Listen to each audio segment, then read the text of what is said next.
Добрый вечер. Интернет-журнал «7 на 7» начинает прямую трансляцию «Ночь после выборов. Итоги». Что ж, выборы завершились час назад. Это были одни из самых интересных выборов в Коми за последние годы. Здесь, кажется, к нам в регион вернулась настоящая политическая конкуренция.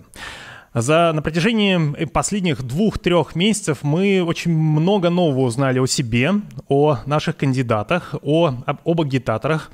И вот сегодня вечером мы будем обсуждать итоги выборов. Конечно же, результаты будут известны чуть попозже, наверное, предварительные к утру, а также те события, которые сопровождали последние, особенно пару недель. Здесь было все. Нападение, например, на кандидатов, незаконная агитация. Здесь были яркие выступления тех, кто пытается пройти на выборах в Госсовет, в Советы местных муниципальных образований. Ну и даже были заявления некоторые от кандидатов в главы Республики Коми. Сейчас мы находимся в Револьт-центре, и вот напротив меня будут приходить разные люди. На протяжении ближайших 2 часов мы будем спрашивать их впечатления о том, как завершились эти выборы. Что, мне кажется, важным в самом начале сказать. Конечно, политическую жизнь в регион во многом вернула ситуация, которая разворачивалась около железнодорожной станции ШИС, где хотели построить полигон для московского мусора. Именно благодаря этому на выборы пошли те люди, которые до этого, скажем так, просто сидели на диване или наблюдали за развитием политической жизни в Республике Коми. А тут они поняли, возможно, что никому не стоит доверять ни чиновникам, ни полиции, ни политикам. И, собственно, они решили, кто, если не мы. Некоторые из этих людей, повторюсь, сегодня мы ожидаем их в нашей импровизированной студии. Ну а что, как это реагировала власть? Что она сделала? Мне кажется, что она попыталась протестное это движение в некоторой степени замылить, размыть, получилось у них или нет. Вот мы сегодня будем спрашивать у наших гостей. Вообще Коми в этом вопросе — это интересный регион, в котором кажется, что власти обкатывали разные политтехнологии, потому что через год выборы в Государственную Думу. Удалось ли им это обкатать эти технологии, мы тоже будем спрашивать у наших гостей. Ну а первым делом я бы хотел позвонить председателю избиркома Республики Коми Дмитрию Митишеву и спросить, что известно на данную минуту, скажем, о явке и о тех жалобах, которые поступали в избирательную комиссию. Вот у нас тут все прям с колес. Набираем Дмитрия Митишева. Дмитрий. Алло. Дмитрий, добрый день. Добрый вечер. Да, добрый день. Это Максим Поляков, 7 на 7. Мы в прямом эфире. Расскажите, пожалуйста, вот я так понимаю, что вы сейчас на данную минуту можете сказать о той явке, ну, на 18 часов, которая есть в Республике Коми. Какие это цифры? Цифры, надо сказать, невысокие по нашей явке. То есть на 18 часов в Республике Коми проголосовало 28,5% избирателей. А это по сравнению с предыдущими выборами, если мы опустим выборы в Госдуму и президентские выборы, это примерно схожие с цифрами, которые были раньше? Нет, конечно же. Конечно же, эти цифры не схожие. На выборах Государственной Думы в 2016 году мы закончили голосование с результатом примерно, там, насколько я помню, чуть выше 41%. Исходя из того, что на 6 вечера 28,5, максимум, что может прибавить, это 5%. То есть, возможно, дотянем до 33%. И, на мой взгляд, это предел. Я смотрел табличку с разбивкой по муниципалитетам, и там, насколько я помню, самая низкая цифра в Воркуте. Это как бы стандартная ситуация, привычная для Коми? Конечно, это традиционная ситуация. Воркута у нас всегда голосуют таким образом. По причине того, о чем я уже многократно говорил, регистрацию по месту жительства там сохраняют граждане, которые не живут в Воркуте десятилетиями. Они выехали за пределы Воркуты, но сохраняют регистрацию. Кто-то в ожидании сертификата на переселение из районов Крайнего Севера, кто-то, видимо, сохраняя повышенные пенсионные выплаты, ну и другие социальные льготы. Это проблема Воркуты. Действительно, официальная численность избирателей гораздо выше, чем фактическое нахождение их там. Поэтому явка в Воркуте какая-либо большая, она просто невозможна. Единственное, что отклоняется от обычного течения избирательной кампании в этом году – это явка в городе Инта. А что там произошло?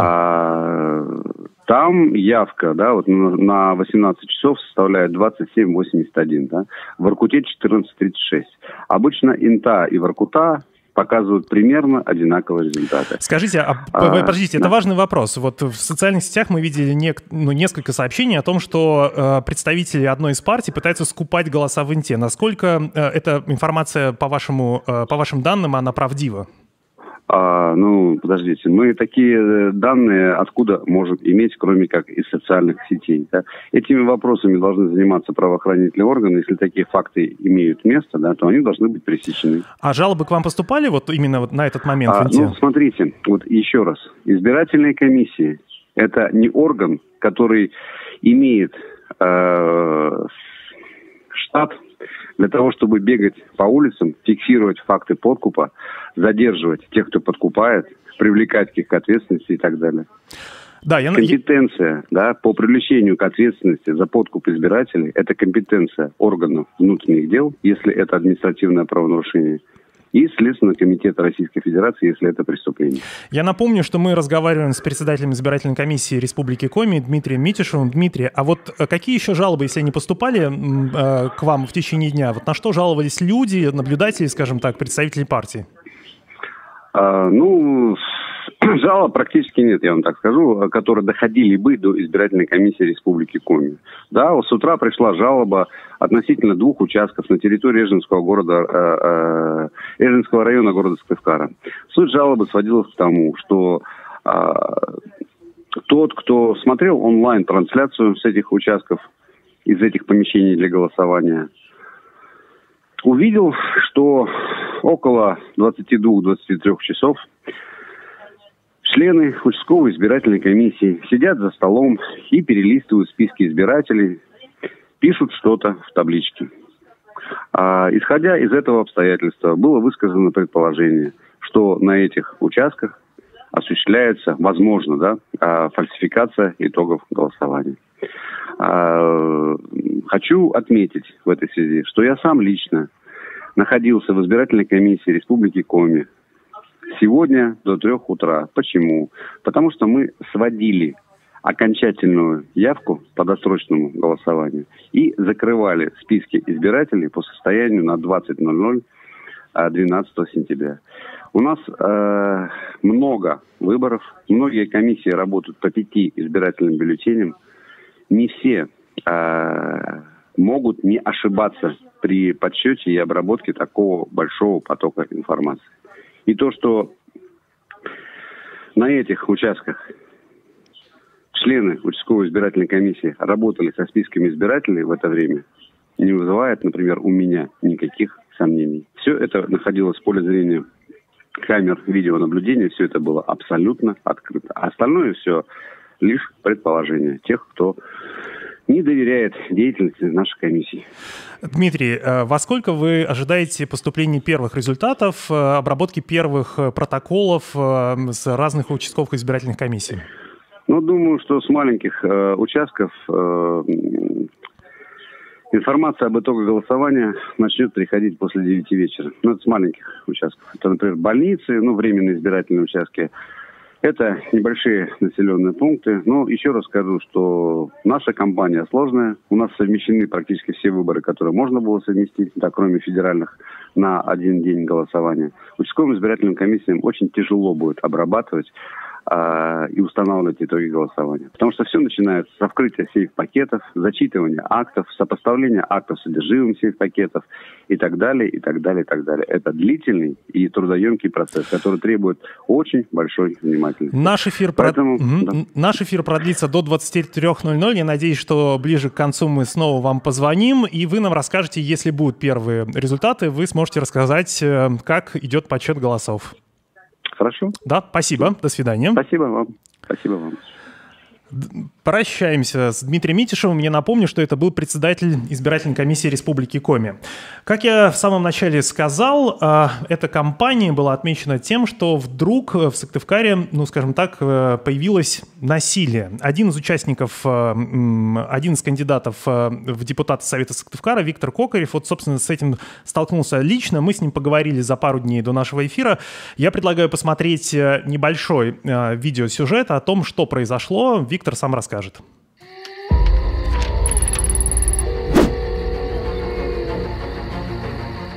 Я обмахиваю свое ухо, которое пострадало после нападения родиновских титушек, которые залили меня и моих друзей из перцовых баллончиков. Вот, у меня ожог, я уже съездил в травмпункт.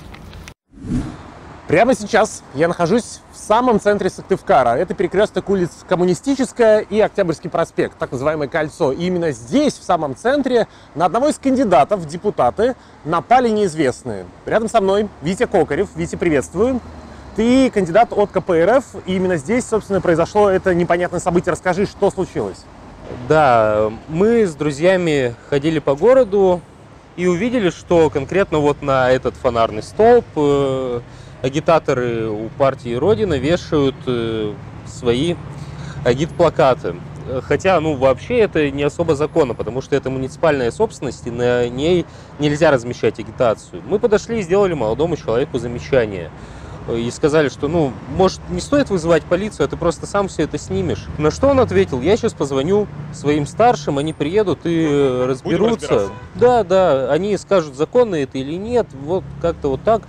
А вместо старших, вместо его кураторов приехали какие-то титушки, которые меня и моих друзей залили перцовкой. Слушай, вот партия Родина. Очень многие эксперты связывают ее с Пригожиным, так называемым поваром Путина. И вот я слышу такое мнение, что Пригожину никакие законы не писаны. Вот там можно бить, можно подлавливать на улице и так далее. Не страшно вот продолжать заниматься тем, чем ты занимаешься? Честно, иногда бывает страшно, причем в меньшей степени за себя, в большей степени за моих друзей или мою жену. Вот. Но, никогда еще на выборах в Коми не действовали такими методами. То есть с приходом Пригожина и его кураторством Родины в Коми у нас реально просто расцвел какой-то бандитизм и необоснованная агрессия по отношению к людям, которые совершенно справедливо считают, что если вы делаете агитацию, если вы ведете кампанию, то это надо делать законными методами.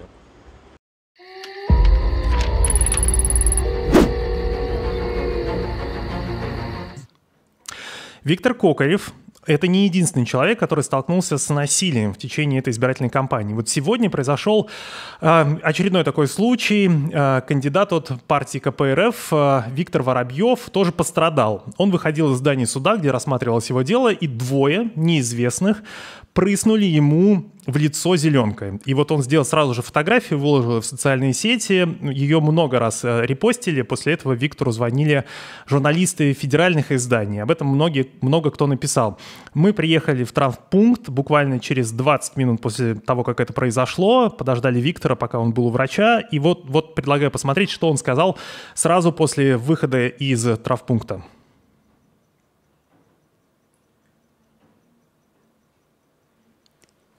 Видимо, мне режиссеры подсказывают, что у нас небольшая техническая заминка. Мы обязательно посмотрим, что произошло с Виктором. Ну а пока я готов представить нашего первого гостя.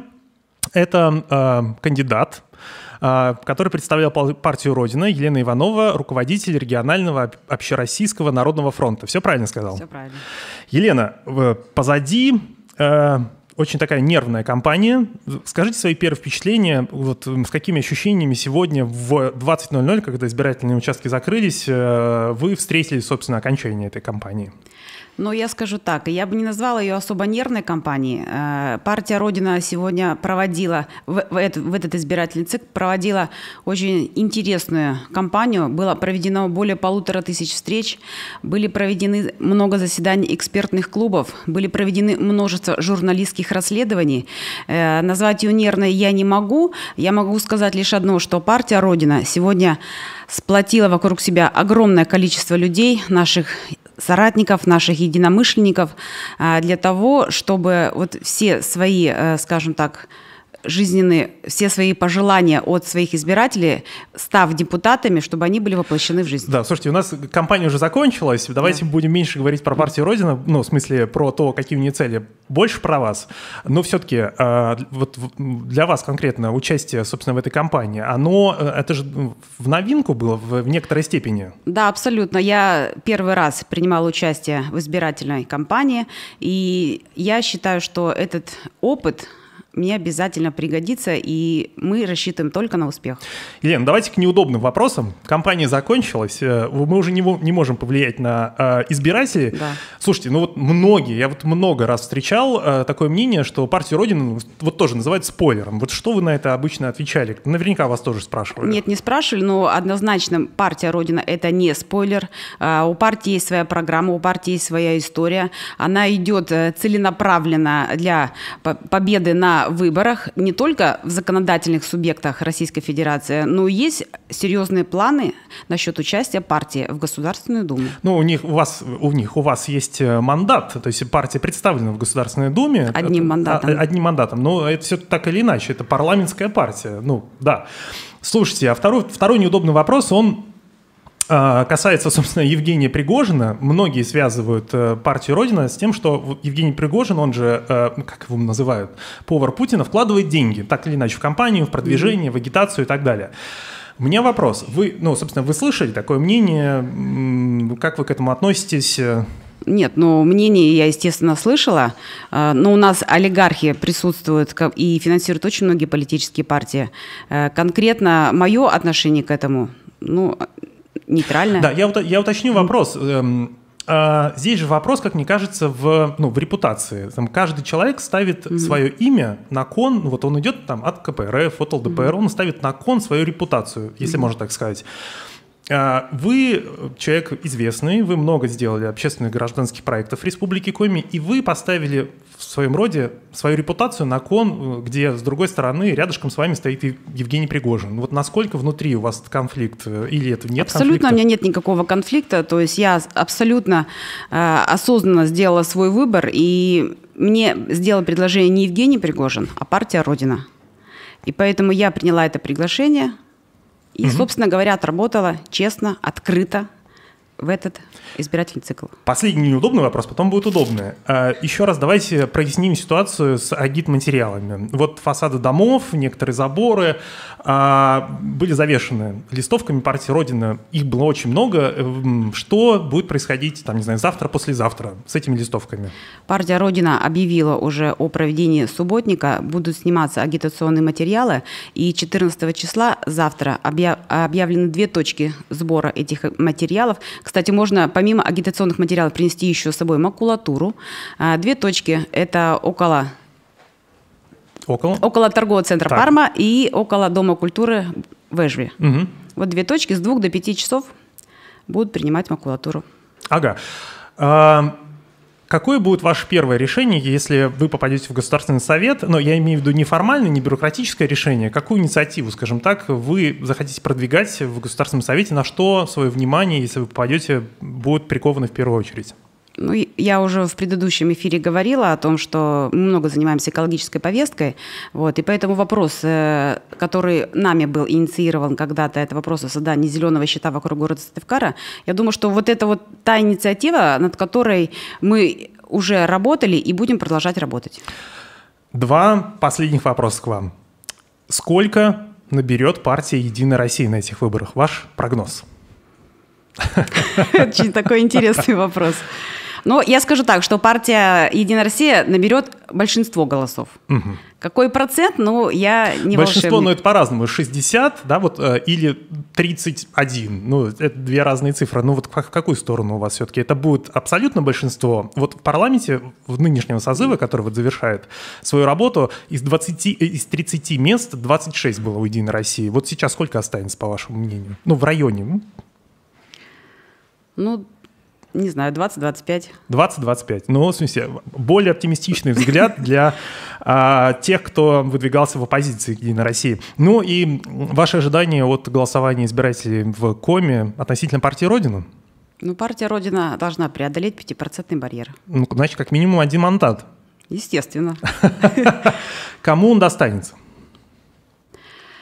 Хороший Давайте вопрос. мы дождемся официального подсчета голосов, и партия «Родина» будет принимать решение о передаче мандата.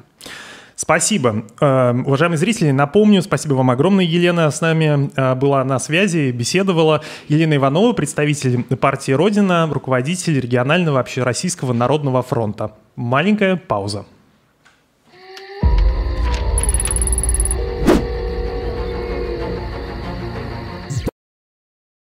Я сегодня был в Сыктывкарском городском суде.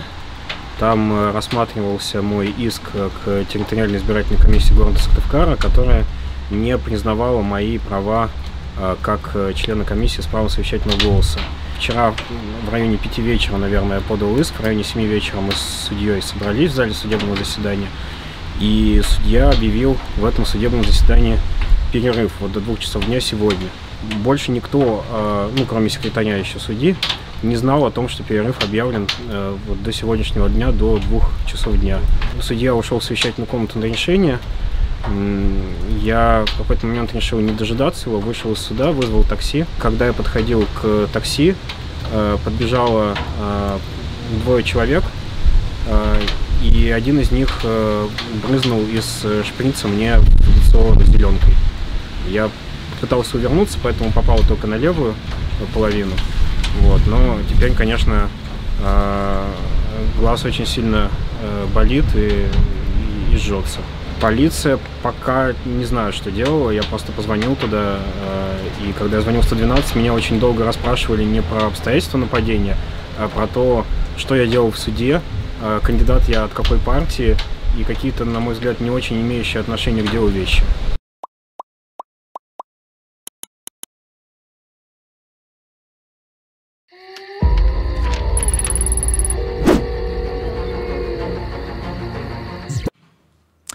Приветствую еще раз наших зрителей. Это прямой вечерний эфир «Ночь после выборов. Итоги». Мы находимся в Револьт-центре в Сыктывкаре и обсуждаем, как завершилась избирательная кампания в нашем регионе. Я очень рад, что к нам в гости согласились прийти некоторые из кандидатов. Мы буквально 10 минут назад дозвонились до председателя избирательной комиссии Республики Коми Дмитрия Митишева. Но сейчас я приветствую в гостях кандидата от партии «Справедливая Россия» Дмитрия Беляева. Дмитрий, добрый вечер. Добрый вечер. Мне важно представить вас не только как кандидата от «Справедливой России», но и как бывшего заместителя министра образования Республики Коми, руководителя нескольких образовательных учреждений в Коми. Первый вопрос, собственно, как прошел сегодняшний день? Насколько он был нервный? Что-то новое, интересное произошло ли в течение, собственно, этого дня? Да, еще раз добрый вечер. День сегодня был, наверное, чересчур спокойный в плане как раз того, что немногие, наверное, жители нашего города, к большому сожалению, все-таки пришли и проголосовали, потому что я сегодня был на нескольких участковых избирательных комиссиях, и просто посмотреть, и как проходит голосование, и соблюдаются ли процедуры все, которые предусмотрены законом, посмотреть, как работают наблюдатели, в том числе от партии «Справедливая Россия», которую я представляю. И я посещал УИКи где-то в районе 12 часов, 12, 13, 14 часов. Ну, по моим ощущениям, должна быть явка именно в этот период, должна была быть большой, но, вот, к сожалению, я этого не увидел. Потому что комиссии скучали, потому что мало горожан в городе Сыктывкара.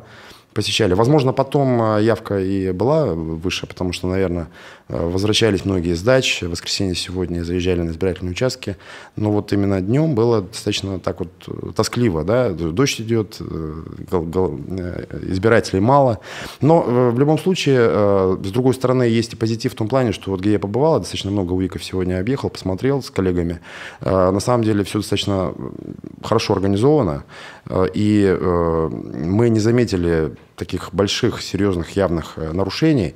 Ну, в общем-то, нарушений, наверное, в принципе не заметили, за исключением одного участка, где был не очень хороший эпизод, когда избирательные бюллетени были завернуты в агитматериал одной из партий. То есть там потом, соответственно, эту ситуацию взяли на контроль, приехали представители избиркома, Коми, и там дальше стали разбираться. Ну, это вот, пожалуй, такой единственный был такой пример. А в целом проходило все достаточно спокойно. И день сегодня, он достаточно важный для всех, я считаю, для всех нас, для всех жителей Республики Коми, потому что мы сегодня выбираем всех. Да, ну, за исключением федеральных органов власти. Такое было, по-моему, лет 20 назад, когда одновременно и губернаторы, и госсоветы, и местные советы в некоторых муниципалитетах. Можете коротко сказать, Дмитрий, у вас была и есть успешная карьера чиновника, и вот вдруг, а может не вдруг, вы идете в политику. Ну, то есть, если коротко, в чем ваша мотивация? Мотивация, безусловно, есть, но здесь мотивация скорее у меня именно участие именно в этом политическом процессе, вот именно выборной кампании, потому что, да, действительно, опыт большой у меня есть, разный опыт, и прежде всего, конечно, это управление крупными социальными системами, отрасли образования, сферы образования, и на уровне исполнительной власти, и на уровне руководителя организации.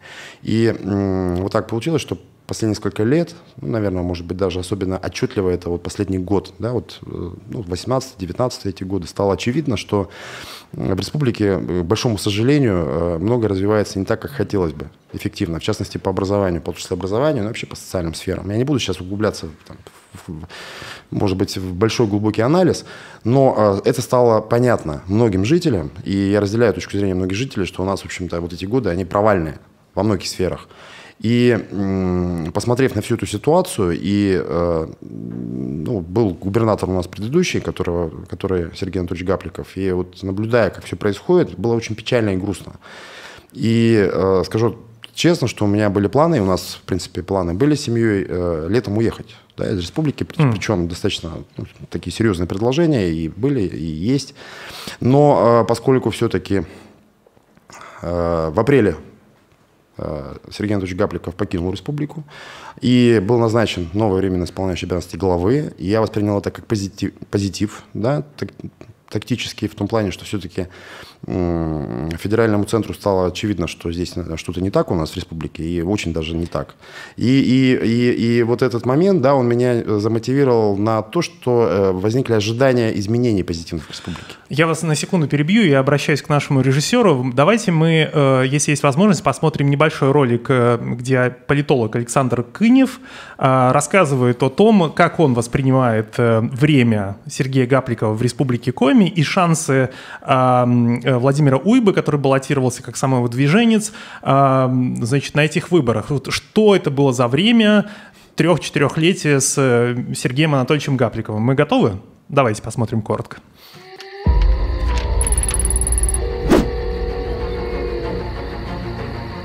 Я убежден, что если бы Михайлов был зарегистрирован, он, скорее всего, бы выиграл, потому что он местный, он раскрученный, он говорит с людьми на понятном языке, и хотя Уйба не самый плохой назначенец, надо сказать, что надо очень сильно постараться, чтобы после Гапликова много плохим назначенцем. Почему? То есть после Самодура любой не Самодур уже позитив. Кто-то просто вот Уйбе повезло, что у него был Гапликов. Мне кажется, это следствие общего изменения общественного настроения и запроса на перемены. Любой желающий может там посмотреть. Люди пытаются смотреть видео и вспомнить какие запросы. И он продолжает.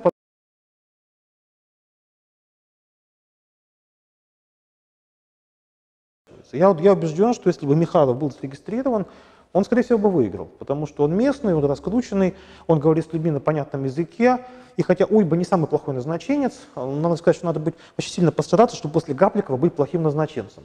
То есть после Самодура любой не Самодур уже позитив. Поэтому в этом смысле Уйбе повезло, что у него был Гапликов, потому что хуже Гапликова сложно себе представить. Вот, там, что называется, как бы любой желающий может там посмотреть видео и вспомнить, каким он был.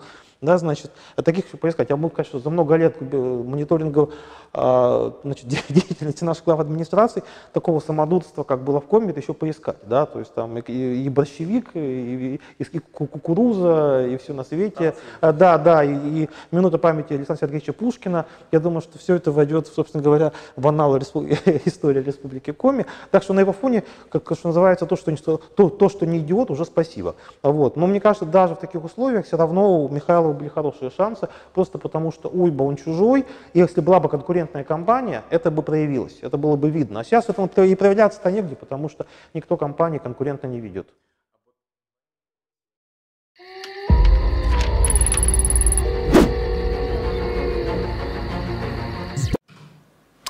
Напомню, это было мнение политолога Александра Кынева о том, с каким наследием нас оставил бывший глава Республики Коми Сергей Гапликов и какие шансы у его конкурентов были на выборах.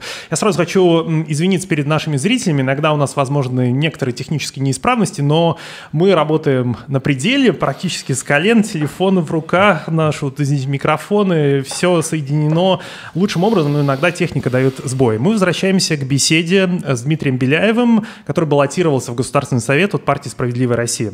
Дмитрий, время неудобных вопросов. Выборы закончились. Смотрите, по моей информации, один из кандидатов хотел баллотироваться от одной из партий. И он вел переговоры с этой партией и дал предварительное согласие.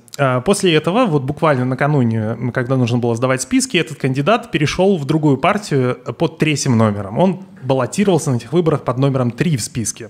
И когда он объяснял, почему это произошло, он говорил, третий номер, понимаете, 100% прохожу в Государственный совет, должен или должна попасть туда. Вы в списке «Справедливой России» под номером 2. Позиция проходная. Почему, когда я общался с друзьями, у меня был вопрос. Дмитрий Беляев пошел в «Справедливую Россию», потому что номер 2 предложили, или потому что он разделяет мнение партии? Как вы сами отвечаете на этот вопрос? Отнюдь. Здесь, наверное, сложилось все. Да? Дело в том, что я далек был от участия именно от политической, последние годы, по крайней мере. Но когда вот эти изменения пошли с весны, да, они, возможно, требуют анализа дополнительного. Да? Вот у нас поменялся руководитель республики, сейчас Госсовет будет избран.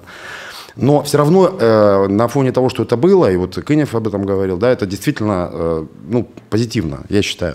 И когда речь шла о том, что платформа политическая, то есть есть разные политические платформы, вот партия «Справедливая Россия» все-таки мне более близка, поскольку она более сдержанна, более консервативна, но тем не менее все-таки она ориентирована на главное. Это построение, совершенствование социального общества в России.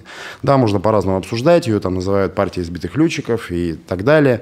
Но даже если вспомнить нашу республику, ведь «Справедливая Россия» начиналась здесь, в республике, с легендарного Юрия Алексеевича Спиридонова, которого, наверное, сейчас, вот на фоне того, кто был после него, назвать там... была Вера Игоревна Скоробогатова. Вера Игоревна Скоробогатова тоже, да. И Юрий Алексеевич был, то есть это те люди достаточно легендарные, которые сейчас все оценивают позитивно. И поэтому здесь абсолютно номер 2 или там номер 3 здесь речь не шла. И более того, сначала было предложение стать кандидатом в депутаты даже не в Сыктывкаре, то есть мы рассматривали. И скажу честно, на меня выходили зимой и в начале весны другие платформы политические партии, чтобы, вот, так сказать, принять участие в этом политическом процессе. Но когда был, опять же, возвращаемся, может быть, это, наверное, это сейчас уже можно говорить, что пока был Гапликов, я, честно скажу, не видел себя вот в республике. Дальше. Но потом, когда вот уже изменения пошли, и партия «Справедливая Россия» предложила мне принять участие, и посмотрев, проанализировав мою работу, и я, увидев потенциал в партии, она не была очень сильно развита, да, в республике по разным причинам. То есть, и я увидел, в принципе, потенциал именно этой партии. Почему? Потому что у нее, конечно, и рейтинг был невысокий, но и остается, наверное, пока еще. Но и антирейтинг самый низкий среди всех партий. Это вот реальные цифры. Угу. И мне всегда были интересны такие вот платформы и проекты, которые можно все-таки каким-то образом использовать как инструмент в данном случае для того, чтобы улучшить в республике то самое социальное общество. Я и готовил свою программу предвыборную и назвал ее как раз «Развитие социального общества» на период 2020-2025 года.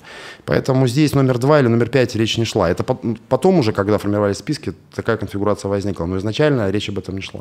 У нас буквально 2 минуты, остается пару вопросов.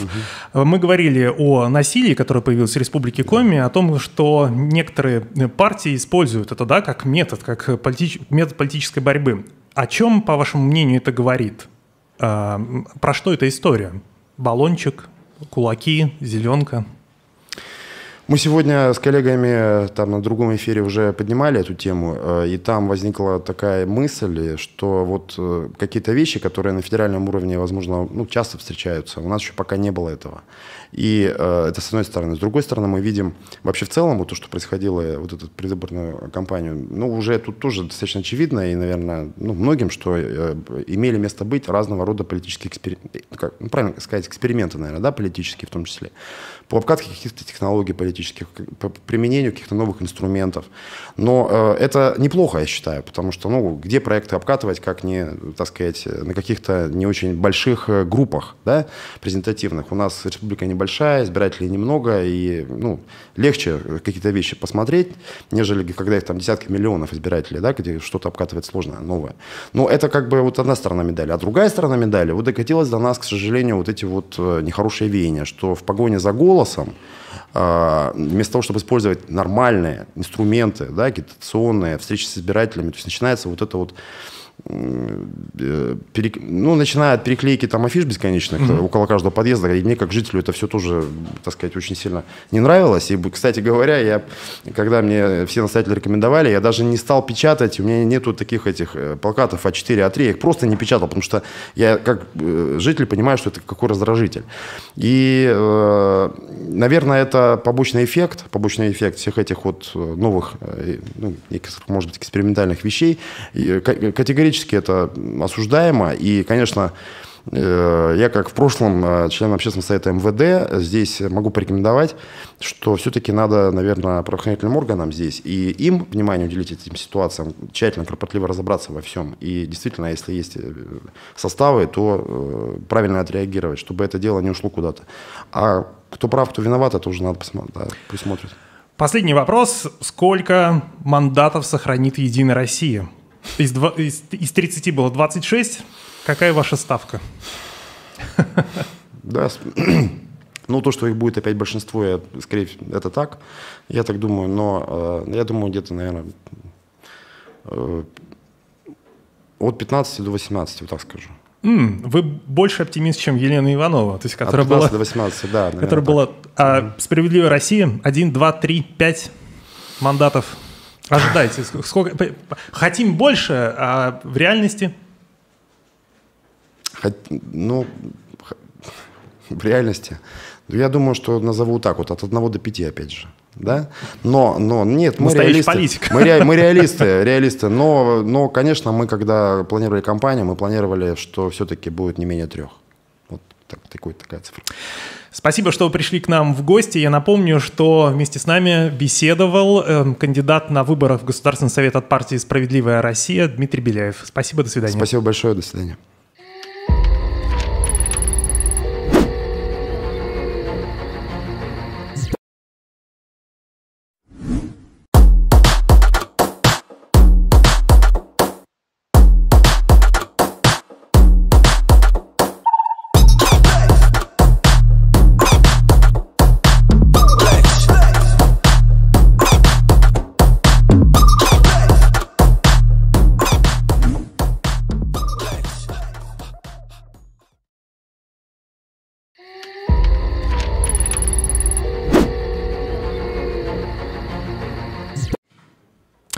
Наш вечерний эфир продолжается. Напомню, что мы в Револьт-центре в Сыктывкаре и подводим итоги этой избирательной кампании.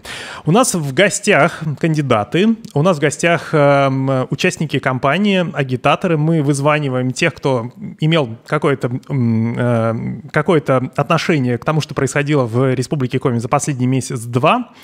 Ну и напомню, что одним из самых больших разочарований, возможно, для значительной части жителей Республики Коми было снятие с выборов главы Коми, кандидата от КПРФ Олега Михайлова. Олег в некоторой степени был одним из лидеров протеста против строительства полигона, мусорного полигона на станции ШИИС. Его узнаваемость за последние годы значительно возросла, и, возможно, это стало причиной того, что с помощью политтехнологий он не был допущен до выборов. Как это произошло, расскажет Олег Михайлов самостоятельно. Мы с ним пообщались пару дней назад. Давайте послушаем, что он нам тогда сказал.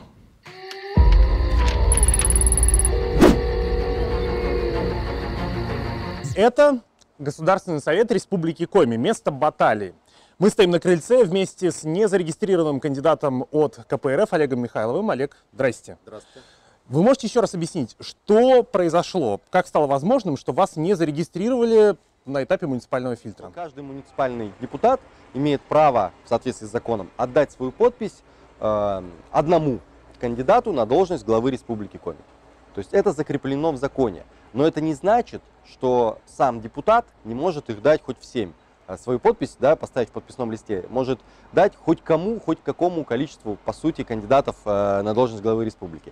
То есть, вот условно, я депутат совета там, города Сыктывкара, я могу поставить Иванову, Петрову, Сидорову, будет иметь юридическую значимость, то есть то, что можно сдать в избирком, только первая подпись. Кандидат на должность главы республики Коми не имеет возможности знать, поставил ли этот человек, с которым он общается, этот депутат, с которым общается, подпись за другого кандидата до него или нет. Не все это говорят. Была история, и она не одна, потому когда мы обращались к депутатам, давайте, значит, поддержите и все остальное, они говорят, мы с удовольствием, но мы уже подписали. И мы спрашивали, а за кого вы подписали? И некоторые депутаты говорили, а я не помню, за кого я подписал. И это было не единожды. То есть они говорили, я реально не помню. Нас всех привезли все вместе. Раздали нам 4 подписных листа, условно. Вот есть кандидат, значит, временно исполняющий обязанности. Есть кандидат от коммунистов, Коммунистическая партия социальной справедливости, они ее так подсовывали. Вот, есть, значит, зеленые экологи и есть ЛДПР. Вот за кого вы хотите, за того и подписывайтесь. И они, естественно, говорят, ну что, других нет, ну вот, давайте за этого.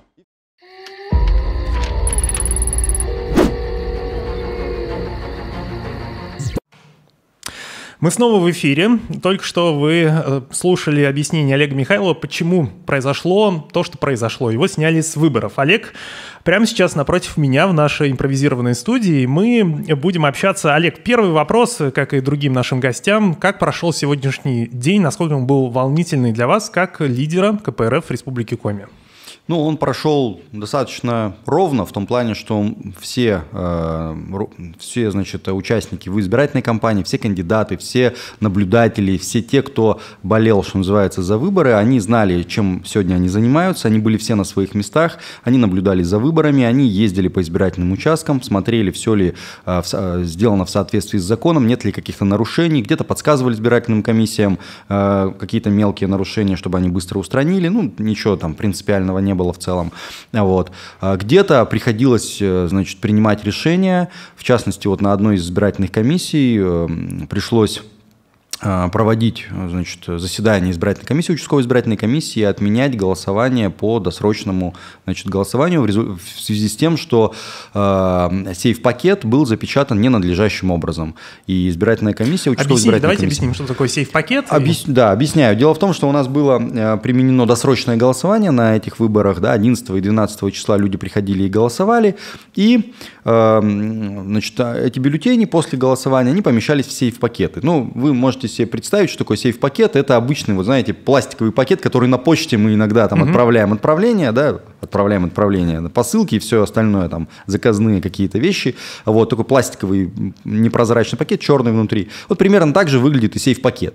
И есть технология его, соответственно, запечатывания. Так вот, на этой участковой избирательной комиссии этот сейф-пакет не был надлежащим образом запечатан, вот, в результате чего он там был как-то скотчем перемотан и так далее. То есть он был не по технологии. Можно было положить, достать, да, фактически? Бог его знает, что можно было с ним сделать, да?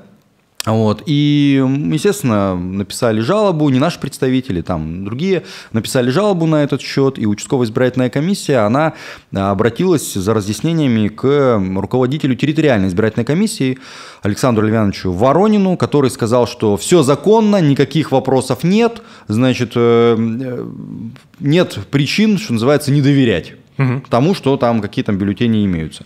Понятное дело, мы, естественно, связались с руководителем Республиканской избирательной комиссии на этот счет, Дмитрием Ильичем Митюшевым, который сказал, что да, это произошло, да, но это было не по злому умыслу, да, ну, получилось, ну, что вы там переживаете? Я говорю, ну, что значит переживаем? Есть технология, вы же требуете от меня и от других кандидатов соблюдения закона, да, ведь меня почему-то со 169 признанными подписями не зарегистрировали на должность главы республики, а здесь мы вынуждены, значит, каким-то образом там лояльность проявлять. Нет, мы считаем, что это неправомерно, и это должно быть, получить какую-то оценку.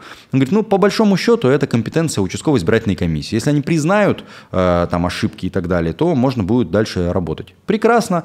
Было проведено заседание участковой избирательной комиссии, все эти сейф-пакет этот, да, с голосованием, досрочным голосованием был признан, значит, недействительным. Все. Там нет досрочки, короче.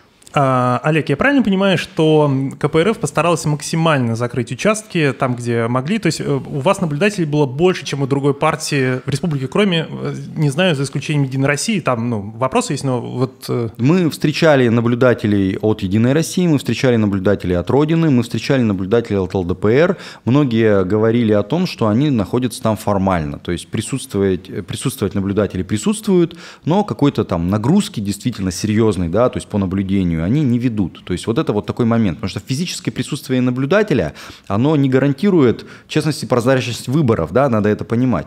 И мы, собственно говоря, КПРФ, как партия, систематически участвующая в выборных кампаниях, мы все-таки стремимся к тому, чтобы наблюдатели исполняли свою функцию наблюдения в первую очередь. То есть формально, не надо закрывать формальные избирательные участки. То есть наблюдатель должен исполнять те вещи, которые, для чего он там присутствует. И в этом смысле, конечно, мы постарались закрыть максимальное количество участковых комиссий наблюдателями, членами с совещательным голосом. Там есть две формы. Мы старались заводить членами с совещательным голосом. Мне режиссер подсказывает, что у нас скоро будут первые результаты по одному из участков. Пожалуйста, пришлите мне это в компьютер, и я смогу посмотреть их и прочитать.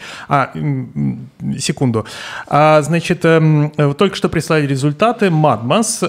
Первый подсчет. За Уйбу 220 голосов, за Бетехтина «Зеленая альтернатива» 23, за Никитина ЛДПР 85, Пономарев 33, это КПСС, испорчено 24 бюллетеня.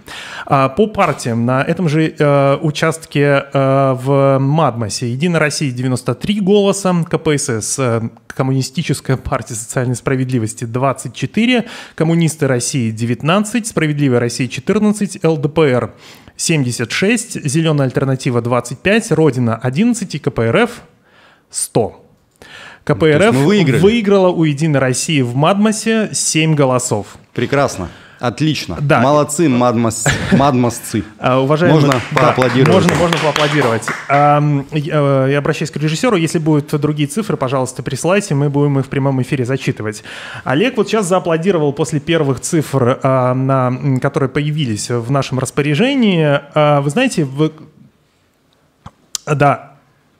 Режиссер, да, мне просто режиссер на ухо подсказывает, это предварительные результаты, и они, возможно, могут быть изменены, просто будьте к этому готовы. Олег зааплодировал. Вы знаете, вот несколько дней назад в Сыктывкар приезжал известный политолог Александр Кынев. Он исследует выборы в регионах на протяжении больше 25 лет, и он знает абсолютно все. И когда мы с ним пили чай и общались, он сказал, что, я пообщался с несколькими кандидатами, и вот Олег Михайлов, он прям политик. Даже, в смысле, я говорил, да, политическое животное, в смысле, с чутьем, в отличие от многих других. Для вас это не первая кампания, в которой вы участвуете. Скажите, были ли какие-то откровения или новые вещи, которые вы не наблюдали до этого в Республике Коми? Если да, то что это?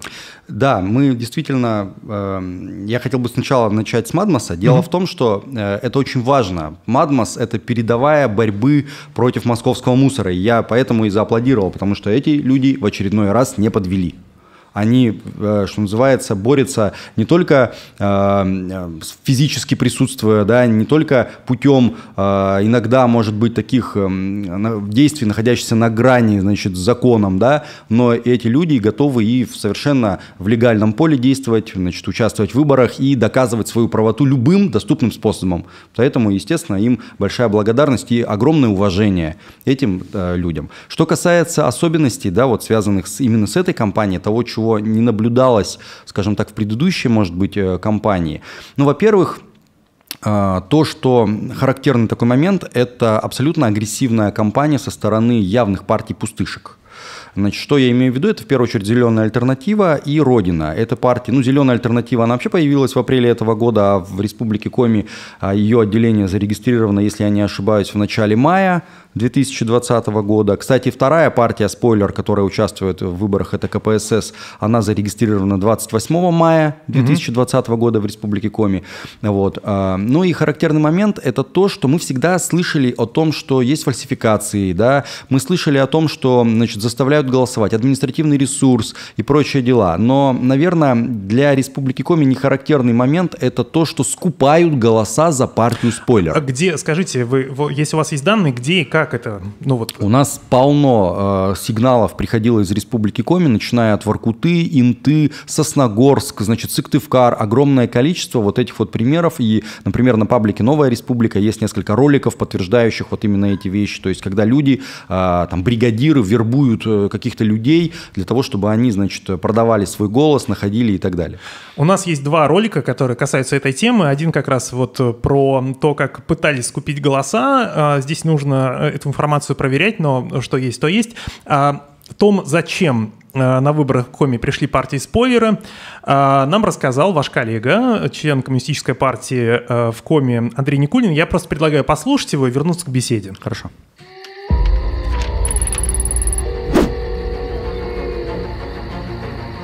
Это опять-таки связано с некоторыми юридическими технологиями. Как известно, в республиканском законодательстве при распределении мандатов в Государственном Совете при пропорциональной системе применяется система империаля. Она означает, что партия, победившая на этих выборах, то есть набравшая наибольшее количество голосов избирателей, она фактически себе присоединяет голоса тех, кто не преодолел 5% барьер. И в этом смысле задумка режима, она заключается в том, чтобы партии-спойлеры набрали как можно больше голосов, но не преодолели 5% барьер, обеспечив тем самым большинство голосов за «Единую Россию», присоединить их голоса к «Единой России» и, скажем так, тот результат, который весьма скудный получит партия власти, он затем будет трансформирован в куда большее количество депутатских мандатов благодаря действующему законодательству. Все партии-спойлеры ориентированы на то, чтобы отбирать голоса не у партии власти, а отбирать голоса у КПРФ, перехватывая повестку. Очевидно, что, например, у Компартии всегда была сильная экологическая повестка, и она не на словах, а на деле боролась за благоприятную окружающую среду для своих избирателей.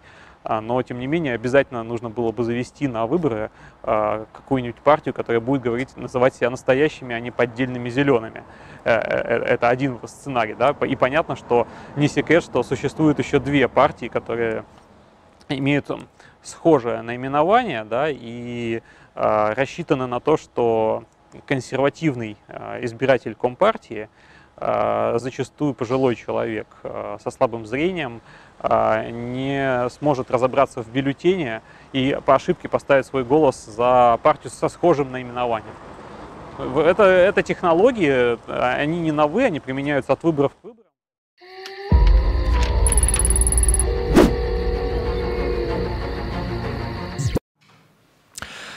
Как мы уже сегодня говорили, появлялась в течение дня информация о том, что представители некоторых партий пытаются скупать голоса. Эта информация пока не проверена. Нужно уточнять у полиции, у Министерства внутренних дел, насколько это реальность, проверяли ли они эту информацию.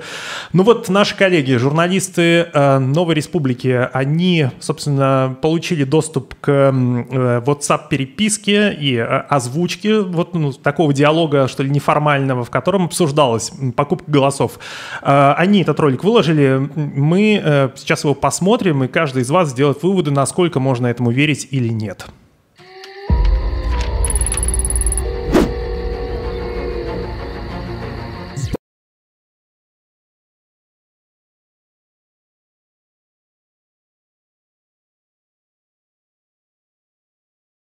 А еще вопрос.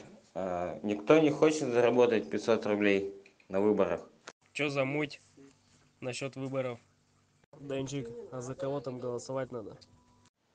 Надо проголосовать за зеленую альтернативу, за партию зеленую. И потом, короче, фотку прислать. Сейчас фотку покажу, пример. Так что, если кто хочет, скидывайте фотки.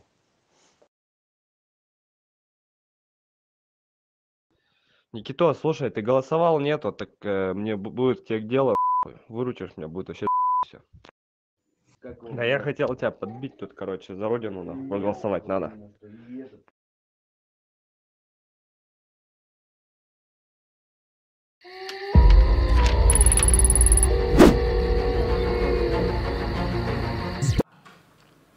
Напомню, мы работаем в прямом эфире, это Револьт-центр, интернет-журнал 7 на 7. Ночь после выборов, итоги. Обсуждаем, как завершилась избирательная кампания в Коми. Еще раз напомню, что у нас было сразу 3 больших кампании. Мы выбирали губернатора, выбирали депутатов Государственного совета и выбирали некоторых участников местных муниципальных советов. Напротив меня сидит незарегистрированный кандидат в губернаторы, в главы Коми Олег Михайлов, представляющий КПРФ. Олег, время неудобных вопросов. Прекрасно. Я и мои коллеги много лет работали в парламенте Республики Коми. Много раз подходили за комментариями к вам и к вашим коллегам. И мои коллеги напомнили мне один случай, который произошел несколько лет назад. Тогда мы в кулуарах стояли, общались, и дело было тоже перед выборами, сколько-то времени было до выборов, и тогда прозвучала фраза, что да вот как бы та власть, которая была в регионе, нам там больше 2-3 голосов, как бы вообще ни при каких условиях нам не даст, не пропустит нас в Госсовет больше, чем вот какого-то совершенно минимального количества. Сейчас с вами какие-то договоренности были, но имею в виду, выходили ли на вас чиновники, грозили ли чем-то и так далее? Пытались ли с вами договориться, что да вот 2 голоса не больше и так далее? Вот как это происходило? Я хочу сказать следующее. Никогда с этими чиновниками, с этими людьми, которые сегодня работают в системе исполнительной власти, организуют выборы, я имею в виду администрация главы Республики Коми, мы ни в какие договоренности не вступали по одной простой причине. Мы не считаем возможным с ними договариваться. Мы считаем, что решать о том, кто будет депутатом Государственного совета Республики Коми, какие партии будут там представлены, какие люди там будут представлены, должны не чиновники администрации главы Республики Коми, а народ нашей любимой республики. Как он проголосует, так и должно быть. Другой вопрос, что эти люди, естественно, не идя на выборы, я имею в виду избиратели, не идя на выборы, они определенным образом сужают свои возможности направить в Госсовет тех представителей, которые действительно будут отстаивать их интересы. Потому что Единая Россия и прочие вот эти вот их спойлеры, они притащат административным ресурсом, подкупом своих избирателей, да, значит, принудят их голосовать за, значит, Единую Россию и так далее, и обеспечат им большинство. Вот это вот проблема, которая существует. А что касается там вот той позиции, предыдущая власть и так далее. Ведь мы с вами помним 2011 год, когда, я имею в виду выборы, например, в Госдуму в декабре 2011 года, когда КПРФ только в городе Сыктывкаре было переписаны протоколы, в результате чего только КПРФ в Сыктывкаре лишилась 5000 голосов, а Единая Россия приписали 30 тысяч. То есть мы даже смотрели по многим партиям, там, ну, была там, помните, в бюллетене тогда партия «Яблоко», да? Если мы видели, что за партию «Яблоко» проголосовало там 25-30 человек, мы понимали, что этот протокол, скорее всего, не сфальсифицирован. А если там 2, 3, 4 голоса, то даже у них умудрялись украсть вот эти вот там единицы голосов. То есть это люди, которые любой ценой пытались сохранить свое монопольное право на власть, пытаясь вот таким образом, что называется, обмануть и избирателей, и значит, тех людей, которые в выборах участвуют в качестве кандидатов. Поэтому в этом смысле и была озвучена эта фраза о том, что а никогда в жизни нам не дадут. Не дадут не потому, что мы с ними там договорились об этом, потому что даже если мы получим там 10 мандатов, 20 мандатов, хоть все, они любой ценой попытаются сфальсифицировать результаты так, чтобы оставить нам вот эти вот копейки. А что касается каких-то там переговоров на этот счет, ну вот в эту кампанию этого точно не было. Как говорится, не верь, не бойся, не проси. Ну, вы знаете, я бы здесь привел цитату, значит, моего любимого, одного из моих любимых, значит, авторов, писателей 20 века Михаила Афанасьевича Булгакова из его бессмертного произведения «Мастер и Маргарита», да, когда Воланд говорит о том, что никогда ничего не просите, особенно у тех, кто сильнее вас. Да? Сами все предложат и сами все дадут. Да, совершенно верно. И в этой ситуации мы считаем, что да, сегодня у этих людей власть, да, сегодня у них ресурсы, да, сегодня у них есть возможности, но это все временно, и никто не предполагал, что такой огромный колосс, как КПСС, да, Коммунистическая партия Советского Союза, так бездарно потеряет власть, значит, в конце 80-х, начале 90-х годов. Никто не предполагал, что такое мощное государство, как Советский Союз, канет в лету. Оно, ну, совершенно другие были тогда условия и жизнь. А сейчас что? Сейчас это гораздо более слабые структуры, сейчас государство более слабое.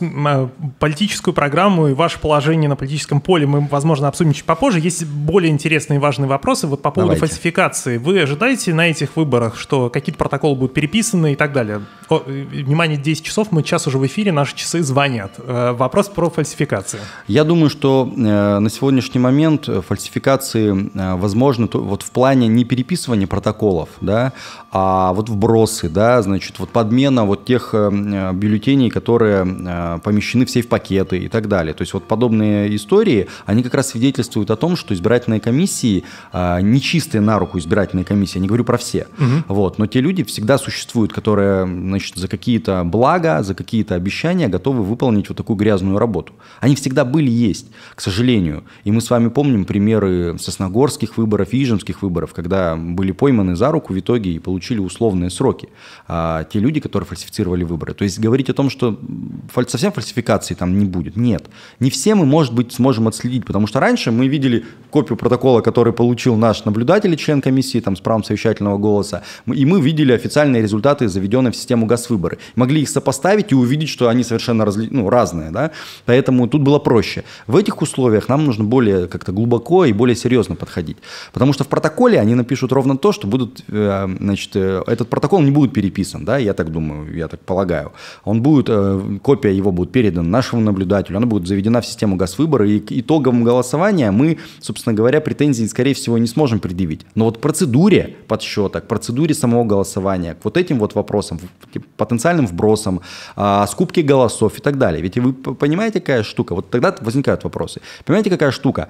Ведь если мы знаем, что голоса скупались, и мы знаем участки, где они скупались, даже если этот один голос купленный, соответственно, мы должны признать все итоги выборов на данном избирательном участке, значит, как сказать, недостоверными и отменить их. По большому счету, потому что они не отражают реального волеизъявления граждан. Это нарушение избирательного законодательства. А поскольку мы не можем из этой урны достать этот самый голос, то мы вынуждены отменить итоги на всем участке. Понимаете? А если у нас таких примеров километр... Да, Олег, продолжают поступать цифры к нам, и на этот раз это данные, предварительные данные о выборах главы Республики Коми. Давайте мы выведем некоторые цифры на экран. Владимир Уйба побеждает по предварительным данным. Картинка меняется с течением времени, и вот там, если в 2042 он набирал 73% голосов, в 2044 73,5%, в 2156 78,4% голосов. О чем это говорит? И тут сразу добавляют, посчитан пока только 1% голосов. О чем такие цифры говорят? Ну, во-первых, они в первую очередь говорят о том, что поступили только единичные протоколы. 1% это не так много. Если у нас 640 избирательных комиссий, то считайте, что здесь обработано, 7 протоколов всего лишь, да? ну, из 640, 1%. Вот, поэтому это вообще не показатель. Это во-первых. А во-вторых, надо понимать, что объективно избиратель часто не находил кандидата, за которого бы он мог отдать свой голос. И вот пример Матмоса, который вы сегодня уже озвучивали, он как характерен. Если за Уйбу там проголосовало, сколько он, 250 избирателей, да, но при этом всего лишь там 93 избирателя проголосовало за Единую Россию, то есть абсолютно не коррелируют эти цифры, да, то есть они голосовали за какую-то партию в списке и за Уйбу, потому что не могли найти более достойного кандидата. Вот и все. То есть они просто говорят о том, что избиратели не оставили реального выбора. И он выбрал, может быть, исходя из вот такого вот, ну, своего ощущения. Еще одна цифра. Предварительные данные голосования на 111-м избирательном участке больница в Эжве Единая Россия набрала 27 из 64 голосов, то есть 42% пока что. Олег, вас сняли с выборов, потому что часть подписей была задвоена, так называемая, задвоена. А когда я впервые услышал эту информацию, еще до официального объявления о том, что, скорее всего, вас снимут с выборов, мой первый был вопрос. Получается, ну, как сильно не старались члены КПРФ, ваши сторонники, у вас не получилось, скажем так, расколоть, да, вот эту манипуляцию, которая была произведена и так далее. Насколько вы сами считаете, что это, если можно так сказать, ваша вина, это ваш косяк в том, что не получилось быть зарегистрированным? Безусловно, и здесь есть и наша вина. Да, то есть я не снимаюсь там из себя, со своего штаба эту ответственность. Да? Это надо понимать. Дело в том, что истоки прохождения муниципального фильтра, они все-таки не только в том, как кандидат на должность главы Республики Коми, его штаб работал вот непосредственно в рамках подписной кампании, сбора этих подписей, да? Но и корни, на самом деле, находятся в выборах, муниципальных выборах предыдущих, 2015 года. А мы с вами знаем, при каких обстоятельствах, при каком руководстве и в каких условиях проходили выборы 2015 года. Когда, значит, у нас в руководстве находилась команда Гайзера, и, значит, всем политическим полем руководили известные люди, да, вот.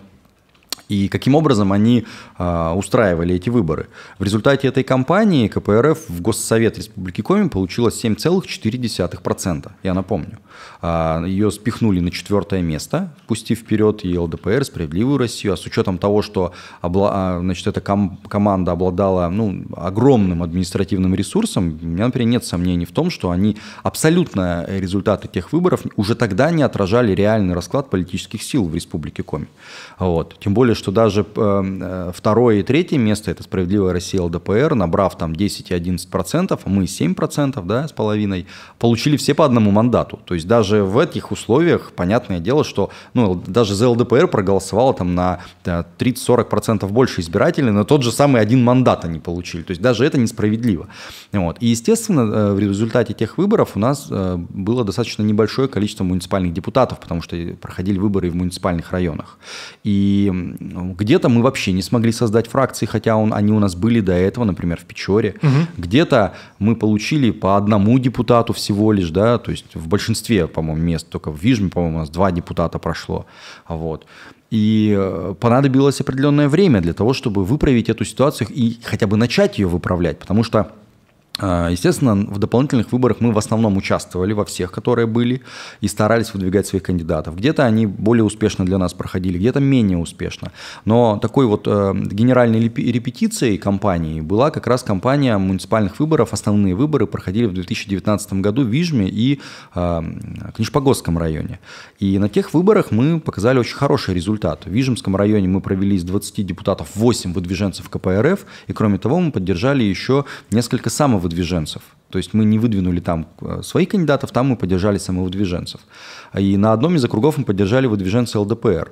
В результате ЛДПРовец проиграл буквально несколько голосов, да, значит, кандидат от ЛДПР, а все кандидаты от КПРФ, все зарегистрированные кандидаты КПРФ стали депутатами. Такой эффективности не было никогда в избирательных кампаниях. То есть 100%. Это ни у кого, пожалуй, таких результатов не было. И в Книжпогосте была история, при которой из 16 депутатов, у нас раньше было 0, стало 6. То есть мы стали эту ситуацию выправлять. Олег, я вас прерву. Мы с вами вернемся к нашей беседе. Я сейчас предлагаю посмотреть небольшой ролик о том, почему на выборы пошли, собственно, те люди, которые раньше были вдалеке от политики, а потом, я надеюсь, мы свяжемся по телефону с Григорием Каблисом, который был наблюдателем на одном из участков в Обьячево. Он расскажет, как проходил подсчет голосов, и к нему же стекалась информация о разного рода нарушениях и предварительных результатах. Давайте сначала ролик, а потом позвоним Григорию.